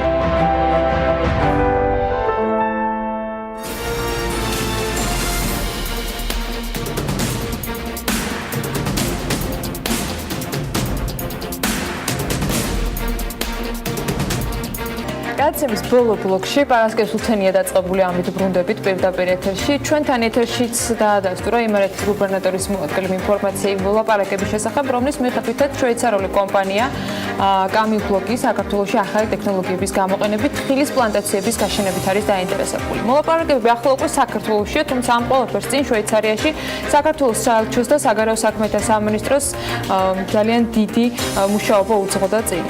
მოკლედ სანამ ხილის პლანტაციები გაშენდება და არა მხოლოდ ამაზე ვისაუბრებთ ჩვენ სტუმრებთან. ირაკლი ყურაშვილი საქართველოს ელჩი შვეიცარიის კონფედერაციაში Skype-ის საშუალებით შემოგვიერთდება და ალექსანდრე ღვთისიაშვილი საგარეო საქმეთა სამინისტროს საერთაშორისო ეკონომიკურ ურთიერთობათა დეპარტამენტის დირექტორი ჩვენთან სტუდიაშია, რომელსაც უკვე თბილისში მასპინძლობთ. მოგესალმებით. მერეთი და შვეიცარია ესე ახლოს გამი არასდროს არ ყოფილა ერთმანეთთან. და ეს არის მხოლოდ ერთი კომპანია. იმას სხვა ფილმი შვეიცარიის პრინცი იმერეთი. მე გამახსენდა ერმალო მაღრაძის შვეიციის პრინცი იმერეთი. შვეიცარია ახალი ფილმი გვექნება გადასახები ამ შემთხვევაში კომპანიებზე. ერმალო მაღრაძის სასიკადო. ერმალო მაღრაძის ცოტა მოგვიანებით თუ შეიძლება. ბატონო ირაკლი გველოდება. ბატონო ირაკლი მოგესალმებით. გამარჯობა დილა მშვიდობის მოგესალმებით. მოგესალმებით. მადლობა რომ ასე დილა უთენია გვერდებით პირდაპირ ეთერში. მადლობა ინტერესისათვის. დიდი მადლობა. ჩვენ პარასკევს ვისაუბრეთ უკვე იმ შეხვედრებზე, რომელიც საქართველოში იმართება ერთ კონკრეტულ კომპანიასთან დაკავშირებით, თუმცა ვიცი რომ ეს ერთადერთი არ არის და სექტემბრის განმავლობაში და არა მხოლოდ სექტემბრის განმავლობაში კიდევ ბევრი შესახებ მივიღებთ ინფორმაციას. ის წინ ამოსამზადებელი სამუშაოები მინდა გაგვაცნოთ, რომელიც ამ ყველაფერს წინ უძღოდა და რა არის თქვენი მიზანი, როდესაც ასეთ მოლაპარაკებებზე მიდიხართ, ძირითადად რა შეთავაზებებს აკეთებთ ხოლმე და რას უნდა ველოდოთ ჩვენ მომავალში. კიდევ ერთხელ მოგესალმებით ბატონო გიორგი, ბატონო ალექსანდრე. სამწუხაროდ მე ვერ ხედავთ პირდაპირ ეთერში. ძალიან საინტერესო პროექტია ნამდვილად ეს შოკოლადის კომპანიის ვიზიტი საქართველოში. მაგრამ რა თქმა უნდა ამას ყოველთვის წინ უძღვის ძალიან დიდი მუშაობა, რომელიც ეკონომიკური დიპლომატიის ფარგლებში ჩვენ საგარეო საქმეთა სამინისტროს შესაბამის სტრუქტურებთან პირველ რიგში ეკონომიკურ დეპარტამენტთან ერთად ვაწარმოებთ ამას ყოველთვის ერთი წელი მაინც უძღვის ხოლმე წინ. აი კონკრეტულ შემთხვევაში კამილბოხთან შემიძლია გითხრათ, რომ დაახლოებით წელიწადი და 4 თვის წინ მოხდა, როდესაც შეხვედრა გავმართეთ საელჩოში ჩვენ ამ კომპანიის დამფუძნებელთან, ვინც არის დანიელ ბლოხი თვითონ, ეს არის საოჯახო კომპანია, მინდა გითხრათ. მეოთხე ზომის არის შვეიცარიაში შოკოლადის წარმოების მხრივ და ერთ-ერთი ძალიან ყველაზე მნიშვნელოვანი საოჯახო კომპანია, ასე ვთქვათ. რაც შვეიცარიაში ძალიან ტრადიციულია. როდესაც 5-6 თაობა მუშაობს ერთ კომპანიაში, ეს არის ყველაზე პრესტიჟული მოვლენა შვეიცარიაში. შეიძლება ითქვას, ეს არის მათი ბიზნეს კულტურის ნაწილი. ჩვენ დაახლოებით პირველი შეხვედრა რომ გაიმართა, რა თქმა უნდა, ისინი ძალიან თავშეკავებულები იყვნენ, ჩვენ მათ უთხარით პირობები საქართველოში, რა საინვესტიციო პირობებია, ბიზნეს გარემო, თავისუფალი აბსოლუტურად კორუფციისაგან. ეს იყო მათთვის პირველი ნიშანი, გითხრეს, რომ ჩვენ ამას შევისწავლით. მე რა თქმა უნდა ვფიქრობ, რომ მათ სხვადასხვა გზით მიიღეს ინფორმაცია, თავიანთ საელჩოს დაუკავშირდებოდნენ, ასე ვთქვათ, ყველანაირი ინფორმაცია მათ მივაწოდეთ, რაც ჭირდებოდათ. ეს იყო კანონმდებლობა საქართველოსი და შემდეგ ჩვენ მივაწოდეთ მათ თხილის ნიმუშები. როცა რაც ასევე რამოდენიმე თვე მოუნდა შესწავლას და ჩვენ დასახელებლად თქვენს, რომ თითქმის პასუხობდა, ასე ვთქვათ, სტანდარტებს, რაც შვეიცარიაში მიღებულია და ევროპაში. შემდეგ ჩვენ უკვე ბატონ ალექსანდრე ღვთისიაშვილთან, რომელიც თქვენთან იმყოფება სტუდიაში, შეუდგინეთ მათ პროგრამა და ეს დელეგაცია, ასე ვთქვათ, მინდა გავუსვა ხაზი, არის ასე ვთქვათ დაზვერვითი პირველი დელეგაცია, რომელიც სამუშაო ხასიათის არის, რომელსაც წესით უნდა მოყვეს უკვე კომპანიის ხელმძღვანელობის ვიზიტი, იმედი გვაქვს უახლოს მომავალში. გასაგებია, მათი თქვენ ახსენეთ, რომ მათ ჰქონდათ კითხვები ბევრი მიმართულებით, მათ შორის იყო სწორედ საინვესტიციო გარემო, დარწმუნებული ვარ, ძალიან ბევრი სხვა კრიტერიუმი. რასთან დაკავშირებით აქვთ ხოლმე უმეტეს შემთხვევაში უფრო მეტად გამოხატული ინტერესი და კითხვები და თქვენი მხრიდან რასთან მიმართებით ხდება პოზიციონირება, როგორც დადებითი მხარის? პირველ რიგში მინდა გითხრათ, რომ შეიძლება ეს პირდაპირ ყველა არ კითხოს, მაგრამ რა თქმა უნდა, აინტერესებთ, რომ ქვეყანაში როგორ ვითარება არის კორუფციის მხრივ. როდესაც ისინი ხედავენ და ინფორმაციას იღებენ სხვადასხვა მხრიდან, რომ ჩვენს მიერ მიწოდებული ინფორმაცია სიმართლეების შესაბამება, მხოლოდ მაშინ იჩენენ ინტერესს. მაგრამ ამასთან მეორე მომენტიც არის. სამართლებრივი ბაზა, რომელიც საბედნიეროდ ჩვენ უკვე შექმნილი გვაქვს ეს ბოლო წლებია, ეს არის საინვესტიციო დაცვის და წახალისების შეთანხმება, რომელსაც 2014 წელს მოეწერა, რომელიც წლების მანძილზე იყო გაყინული და ხელი არ ეწერებოდა და ეს იყო ერთ-ერთი მიზეზი შვეიცარიული ინვესტიციების არ შემოსული საქართველოში. პირველი კითხვა არის, ასევე არის თუ არის ეს შეთანხმება. საბედნიეროდ ეს ძალაშია შესული. ამას დაემატა ასე ვთქვათ პოლიტიკური მომენტი, ვიცი რომ თქვენ ეკონომიკური განხრის გადაცემა ხართ, მაგრამ ვერაულით პოლიტიკურ მომენტს. ის რომ უმაღლესი დონის ვიზიტები, რომლის დროსაც ხდება ინფორმაციის მიწოდება უკვე უმაღლეს დონეზე, ეს არის 5 ჯერ უკვე ჩვენი პრემიერ-მინისტრის ვიზიტი დავოსში, სოფლიო ეკონომიკური ფორუმის ფორმატში, სადაც ყოველთვის პრეზიდენტთან არის შვეიცარიის შეხვედრა. პრემიერის ჩვენი ვიზიტი ოფიციალური ბატონი კვირიკაშვილის შაშან ბენში, როდესაც გაფორმდა EFTA-სთან თავისუფალი ვაჭრობის შეთანხმება. შესაბამისად ეს ყველაფერი კომპლექსში ასე ვთქვათ, ყველაფერი ერთმანეთთან დამოკიდებული, აი ესე შემიძლია გითხრათ, რა ისე ვერ გეტყვით ერთ საკითხზე, ყველაფერი ერთმანეთს ეხმარება. ბატონო ირაკლი, ბარემ თქვენთან დავასრულებ საუბარს და თუ კითხვები ექნება ჩოთასაც და ზაზასაც დარწმუნებული ვარ ისინი შემოგვიერთებიან.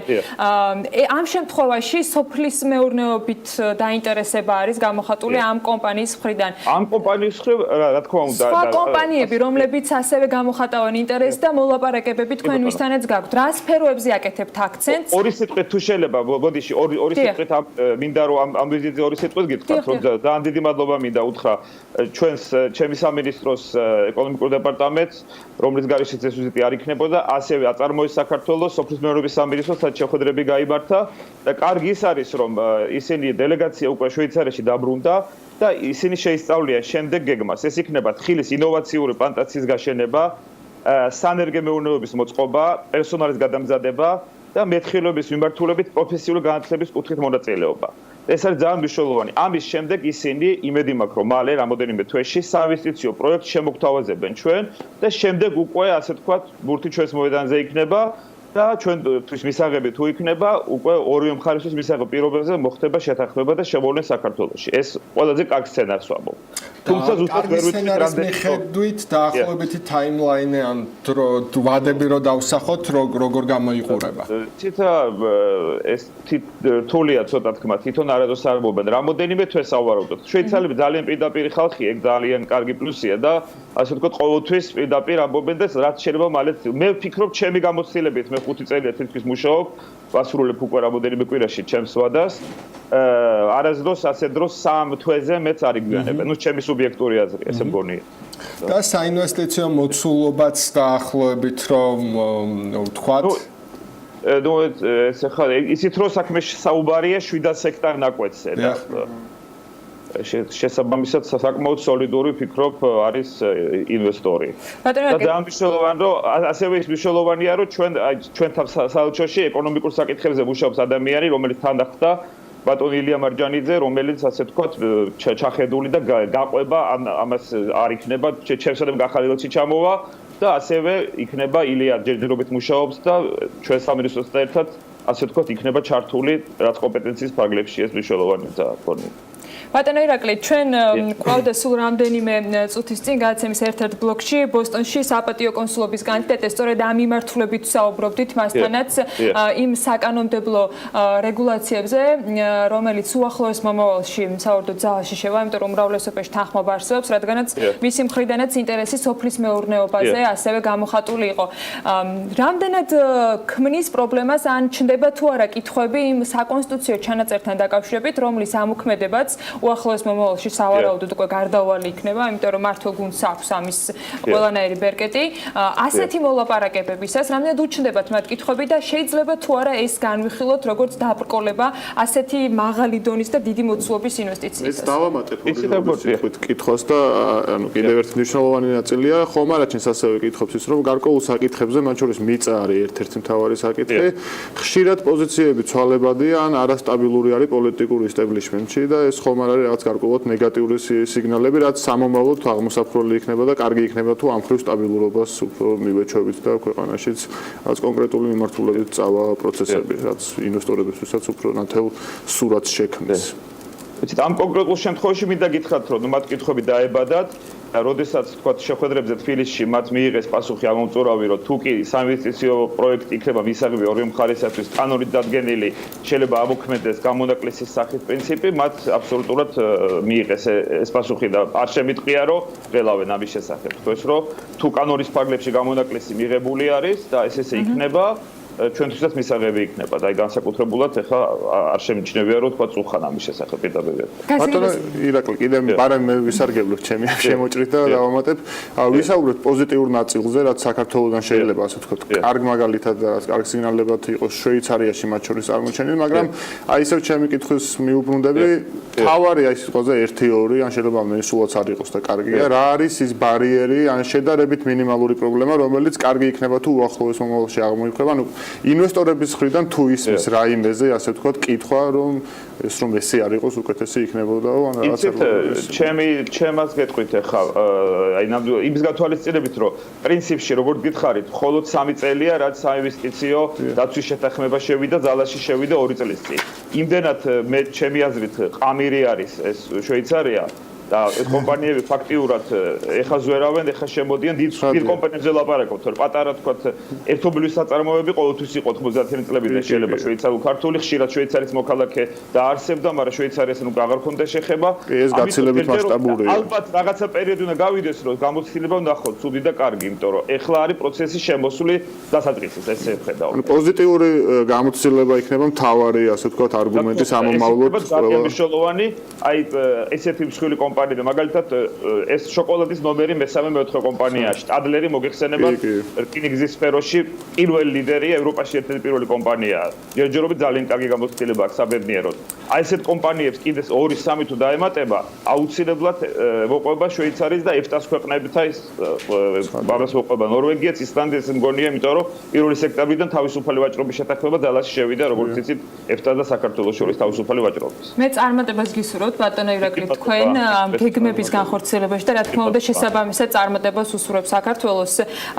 ახლა საუბარს გავაგრძელებთ ბატონო ალექსანდრესთან. ბატონო ალექსანდრე, პრინციპში ვისაუბრეთ ერთ კონკრეტულ ქვეყანაზე, ერთ კონკრეტულ მიმართულებაზე, თუმცა ეს არ არის ერთადერთი შემთხვევა, არც ეს კომპანია ერთადერთი და სამინისტროს ძალიან აქტიური მუშაობა აქვს დაწყებული.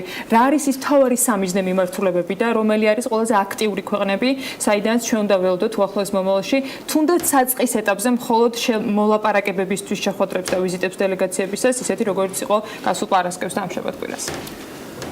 მადლობა, მივესალმები მაყურებლებს, მოგესალმებით კიდევ ერთხელ თქვენ. ეს ძალიან ძნელია თქმა, საიდან უნდა ველოდოთ, იმიტომ რომ 2016 წლის 1 იანვრიდან დაწყებული პროცესი, რაც გულისხმობს ამ ეკონომიკური დიპლომატიის გაძლიერებას, კონკრეტულად კი კონკრეტული გამართული გეგმით მუშაობა საელჩოების. ამ პროცესში ყველა საელჩოა ჩართული, როგორც მოგეხსენებათ, ეს საელჩოები მთელი მსოფლიოს მასშტაბით არის და ყველა აკეთებს იმ საქმეს, რასაც კონკრეტულად შემიძლია თქვა ამ შემთხვევაში ჩვენი საელჩო შვეიცარიაში. ამიტომ ძალიან ძნელია იმის თქმა, პირველი ვინ იქნება, ან მეორე ვინ იქნება. ყველა მუშაობს საკმაოდ ინტენსიურად, საკმაოდ აქტიურად და შემიძლია გითხრათ, რომ მხოლოდ აი სექტემბრის თვეში ჩვენ გვაქვს 7 ქვეყნიდან, სხვადასხვა ქვეყნიდან ბიზნეს დელეგაცია. თქვენ ახსენეთ უკვე ბოსტონის ბიზნეს დელეგაცია, ისინი უკვე თბილისში იმყოფებიან, შვეიცარიის ბიზნეს დელეგაცია რამოდენიმე კაცის შემადგენლობით იყო, არა მარტო შოკოლადის წარმომადგენელი იყო ქარხნის თვითონ კომპანიის, არამედ იქ იყვნენ კიდევ ადამიანები, რომლებიც როგორც ახსენა ჩვენმა ელჩმა, იქ სანერგე მეურნეობა უნდა გაკეთდეს, გადამზადების სკოლა. ეს იქნება აბსოლუტურად ახალი ტექნოლოგია, ესეთი ტექნოლოგია არ მგონია რომ სადმე არსებობდეს, დაწყებული ხის დარგვიდან, მოვლით და მოკრეფით დამთავრებული. მანახის მიწავის საკუთრებაში. ამ შემთხვევაში მიწა არის სახელმწიფოს საკუთრებაში, თუმცა მათ შეუძლიათ რამოდენიმე შეხვედრა ჰქონდათ, შეუძლიათ ასევე კერძო მფლობელებთანაც გააკეთონ. უბრალოდ საქმე ახლა დგას, მწავლე მოიფიქრებენ, რა მიმართულებით დაძრან ეს თავისი პროექტი და მე მაინტერესებს აი ახალი საზოგადოებრივი დისკუსია ბოლო დროს რაზეც იყო მიწის გასხვისება. ეს ხომ არ უშლის ინვესტორს ხელს სოფლის მეურნეობაში ფული დააბანდონ. იცით ჯერჯერობით ამ კონკრეტულ ერთ შემთხვევაში გეტყვით იმას, რომ ამ კომპანიამ თავიდანვე იცოდა, რომ ჩამოდიოდნენ, რომ მიწასთან დაკავშირებით იყო საკანონმდებლო ცვლილებები. მაგრამ მაინც გადაწყვიტეს, გამომდინარე იქიდან, რომ ძალიან კარგი საინვესტიციო რეჟიმი არის და ზოგადად კაი მდგომარეობა არის ქვეყანაში, მაინც გადაწყვიტეს ჩამოსულიყვნენ ადგილზე ენახათ და ეცადათ მთავრობასთან მაღალ დონეზე დიალოგი გაემართათ, თუ რა გამოსავალი შეიძლება იყოს ამ შემთხვევაში. და როგორც ელჩმა ახსენა, არის იმის მზაობა და არის იმის იმედი, რომ რაღაც გამონაკლისის შემთხვევა იქნება დაშვებული და რაღაცნაირად მოხერხდება ამ პროექტის გაკეთება. ფორმის მოძებნას უშეელია, მგონი იგივე. იმიტომ რომ თანა ინვესტირების გზით უნდა ქართულ ხარეს გაჩერდეს.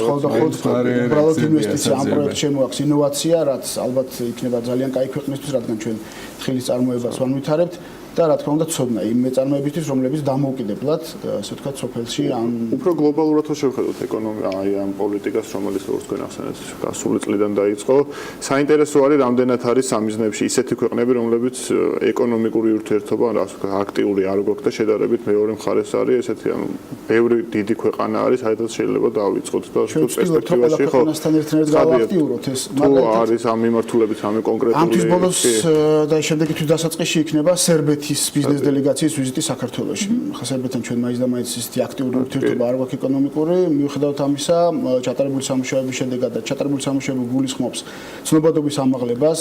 საელჩოში არის ადამიანი, რომელიც კონკრეტულად ეკონომიკურ თემებზე მუშაობს და ასევე ელჩი, რომელიც შესაბამის პრეზენტაციებს მართავს ეს ორი ადამიანი, დადიან რეგიონებში, აგროვებენ ბიზნესმენებს, რომლებიც დაინტერესებულები არიან საქართველოსთან თანამშრომლობით და შემდეგ ამ ბიზნესმენებიდან ფორმირებას უკეთებენ დელეგაციას, რომელსაც საქართველოში აგზავნიან და ამ ხალხს შესაძლებლობა აქვს, რომ საქართველოში ადგილზე ნახონ უკვე მდგომარეობა. კარგი იქნება ჩემი აზრით ბრაზილიელი ბიზნესმენები რო ჩამოვიყვანოთ, თან დიდი ქვეყანა არის. ანუ არა, ბრაზილიაში წასვლა არ მინდა, თან ანუ ქვეყნისთვისაც სარგებელი იქნება და მეორეს მხრივ დარწმუნებული ვარ ფეხბურთზე კარგად ეცნობათ ფეხბურთის თამაში და იმასაც გვასწავლიან. ესეთი ვიზიტიც მზადდება. ორმაგი ბენეფიტი იქნება, რომ ნახევრის წინ ჩამოსულიყო საკმაოდ ცნობილი ბრაზილიური ტელეარხი, რომელსაც საქართველოს გადაიღო ფილმი და უკვე ამ ფილმს უფრო სერიოზულად ვთქვათ, სამხრეთ ამერიკა ძალიან დიდი ბაზა არის და ხო, ამ ბრაზილია პირველი საქართველოს ყველა მიმართულებით მიმდინარეობს მუშაობა, სადაც კი არსებობს ჩვენი საელჩო და დაფარვის ქვეყნები, ყველგან მუშაობს ეს ხალხი და პრიორიტეტული მიმართულებები რა არის ამ შეთავაზებებში? ანუ მივდივარ, თავაზობთ აქ ბიზნესი გააკეთონ და თავარი მიმზიდველი ფაქტორი, ну, გარდა საკანონმდებლო გარემოსი, ანუ რომელ დარგებს განვიხილავთ უფრო პერსპექტიულად, რომ უცხოური ინვესტიციები წამოვიდეს? შესაძლებლობა საკმაოდ ბევრი არის, მიუხედავად იმისა, რომ ძალიან დიდი ქვეყანა არ გვაქვს, საკმაოდ პატარა ქვეყანა და შესაძლებლობა მართლაც დიდია, იგივე სოფლის მეურნეობის, იგივე ენერგეტიკის სფეროში, სატრანსპორტო სფეროში, იმიტომ რომ მოგეხსენებათ ჩვენ სატრანზიტო დერეფანის შემადგენელი ნაწილი ვარ და ვცდილობთ რომ მაქსიმალურად განვავითაროთ ეს მიმართულება ტურიზმის მიმართულებით და არის ბევრი მიმართულება, რომელთაც აინტერესებიან, ამიტომ არის რომ აი ესე სპექტრი საკმაოდ დიდი არის, სხვადასხვა ქვეყანაში სხვადასხვა ინტერესი გააჩნია, სხვადასხვა ბიზნეს. ანუ ჩინეთთან ეს თავისუფალი ვაჭრობის ხელშეკრულება თუ არის რაღაცა გამოკვეთილი ინტერესის საგანი? რა თქმა უნდა, ეს ყოველთვის დიდ ეფექტს ახდენს, როდესაც ეუნები ოპონენტებს პრეზენტაციის დროს, რომ ამ ხელა რაოდენობის ქვეყნებთან გაქვს შენი თავისუფალი ვაჭრობა და ეხლა ინდოეთთან ვიწყებ კიდე თავისუფალ ვაჭრობას, ეს ყოველთვის დიდ ეფექტს ახდენს, მით უმეტეს როცა ხედავენ რუქაზე საქართველოს ადგილმდებარეობას. მით უმეტეს იმ პირობებში, როდესაც ამ ქვეყნებთან ბევრი იკავებს თავს გავსი ხელშეკრულების მოწერის, მათ შორის ძალიან დიდი ქვეყნები. ამ თითოეულ კომპონენტს თავის ეფექტი აქვს საგადასახადო სისტემას, საინვესტიციო გარემოს, როგორ რასი სწრაფით ხდება კომპანიის დარეგისტრება, რასი სწრაფით ხდება ბანკის კორუფცია როგორი და ასე შემდეგ. აქ ყველაფერს აქვს ძალიან დიდი მნიშვნელობა, იმიტომ რომ ყველაფერს ყურადღებას აქცევენ და მნიშვნელობას ანიჭებს ეს. აი მსგავსი პროექტი რაც იყო ადრე Invest in Georgia, რომელიც ну საკმაოდ წარმატებულად შეგვიძლია შევაფასოთ თავის დროისთვის. შეგვიძლია ვთქვათ რა იყო იმის ხარვეზები, რითი გაუმჯობეს და ის პროექტი და რითი 2016 წელს დაიწყო ეს პროექტი. ამ ზაფხულს იყო ამბასადორი, სადაც ერთ-ერთი მიმართულება სწორედ ეს იყო. აი საელჩოების მხრიდან, ელჩების მხრიდან თქვენ რა ინფორმაცია მოკრიბეთ, აი ამ მინუსებთან დაკავშირებით, რა იყო მთავარი საკითხები, რომელზეც მათი მხრიდან წამოვიდა სიგნალი, რომ ამაზე გვჭირდება რეალურად დახმარება და ამაზე გვჭირდება თქვენგან რაიმე. ნუ ფაქტია, რომ ინვესტიციები იკლებს ბოლო წლების განმავლობაში, პირდაპირ უცხოური ინვესტიციები და ძალიან დროული ინიციატივა იყო. რა ნაწილში გავაუმჯობესეთ ჩვენი მიდგომები? იცით როგორ ამბასადორიალის მხოლოდ ამბასადორის დროს არ ხდება ისეთი რაღაცების შეჯამება ჩვენ საელჩოებთან მუდმივ სამუშაო რეჟიმში ვიმყოფებით მუდმივად გვაქვს მათთან ურთიერთობა ისინი ანგარიშებს აგზავნიან სატელეფონო დრას გამოკვეთენ ისინი ანგარიშებს როგორ არის იყო ვთქვათ მანამდე წინა პერიოდში ვთქვათ სიტყვას გასულ პერიოდში რამოდენიმე წლის წინ აქცენტი იმაზე რომ გაკეთებული იყო მსხვილი ინვესტიციები ეს იყო ვთქვათ იცით თქვენ რომ კორეიდან საელჩოს დიდ დამსახურება რომ მილიარდიანი პროექტი შემოვიდა ასევე ვთქვათ 700 მილიონიანი პროექტი იგივე კორეიდან რომელიც ალბათ ახლოს მომავალში დაიწყოს ფოლადის გადამამუშავება და სხვილ პროექტებზე იყო ძირითადად აქცენტი. ეხლა საუბარი არის რომ ელჩები როდესაც მუშაობენ ადგილობრივ ბიზნეს წრეებთან მოთხოვნა ჩდება მცირე პროექტებთან დაკავშირებითაც. ეს აუცილებელი არ არის, რომ იყოს რამოდენიმე მილიონიანი, ეს შეიძლება იყოს 9 მილიონიანი პროექტი, 100.000-იანი, 2 მილიონიანი, 3 მილიონიანი, ანუ უკვე დაბალ დონეზე ჩამოვიდა ინტერესი. რა თქმა უნდა, ის სეგმენტი, მაღალი დონის სეგმენტი ისე მუშაობს, მაგრამ ეხლა ვცდილობთ ჩვენ პარტნიორ კოლეგა სამინისტროებთან ერთად, რომ მცირე პროექტებით შევიმუშაოთ, მცირე დონეზე, იგივე საოჯო სამწუხარო პალატასთან და გუბერნატორებთან მუშაობთ, რომ ქონდეს ეს ინფორმაცია საელჩოებს, როდესაც იქნება შესაძლებლობა ესეთ პროექტებზე საუბრის, რომ მოხდეს ესეთ პროექტების განხორციელებაც. ჩვენ იმედს ვიტყობთ, რომ ჩვენც გვექნება მომავალში აუცილებლად კიდევ ერთხელ დავცლად ამ მიმართულებით საუბრის შესაძლებლობა და არაერთხელ პრინციპში სიამოვნებით გავაშვებთ ნებისმიერ ახალ დელეგაციასთან დაკავშირებით ან ახალ საინვესტიციო გეგმასთან დაკავშირებით ინფორმაციებს. კიდევ ერთხელ ძალიან დიდი მადლობა თქვენ, მადლობა ალექსანდრე ღვთისმშვილ საგარეო საქმეთა სამინისტროს საერთაშორისო ურთიერთობათა ეკონომიკური დეპარტამენტის ხელმძღვანელს და საქართველოს ელჩს შვეიცარიის კონფედერაციაში ირაკლი ყურაშვილს. მადლობა კიდევ ერთხელ სტუმრობისათვის და ჩვენ პრინციპში მთელი გადაცემის განმავლობაში ბევრი საინტერესო სიახლე გქონდა სწორედ საინვესტიციო გეგმებთან დაკავშირებით, რომელიც საგარეო საქმეთა სამინისტროს აქვს და მომავალშიც გეგმავს, რომ პრინციპში გააგრძელოს. დიდი სიამოვნებით კიდევ ერთხელ ადასტურებ თანამშრომლობის სურვილს საგარეო საქმეთა სამინისტროსთან. მოვიხილოთ ამ ახალი პოლიტიკის. ნამდვილად შეგვიძლია კიდე რამოდენიმეჯერ შევხვდეთ, იმიტომ რომ 7 დელეგაცია ჩამოდის სხვადასხვა ქვეყნიდან. შევთავაზეთ. ველოდებით დელეგაციების ვიზიტებს და მათთან უკვე სიახლეებს კონკრეტულ შედეგებთან დაკავშირებითაც. მადლობა თქვენ იმისათვის, რომ იყავით გასული 3 საათის განმავლობაში ჩვენთან ერთად. ხვალ დილის 8 საათზე კიდევ ერთხელ შევხვდებით აუცილებლად, თუმცა იქამდე წინ გელოდებათ ქალების ნარატივი, რომელიც სულ რამდენიმე წუთში დაიწყება და აუცილებლად უნდა დარჩეთ პირველზე და უყუროთ ბეკაბაციკაძის საქმის კურსს ზუსტად 15 საათზე და საღამოს 22 საათსა და 45 წუთზე ხვალამდე გემშვიდობებით.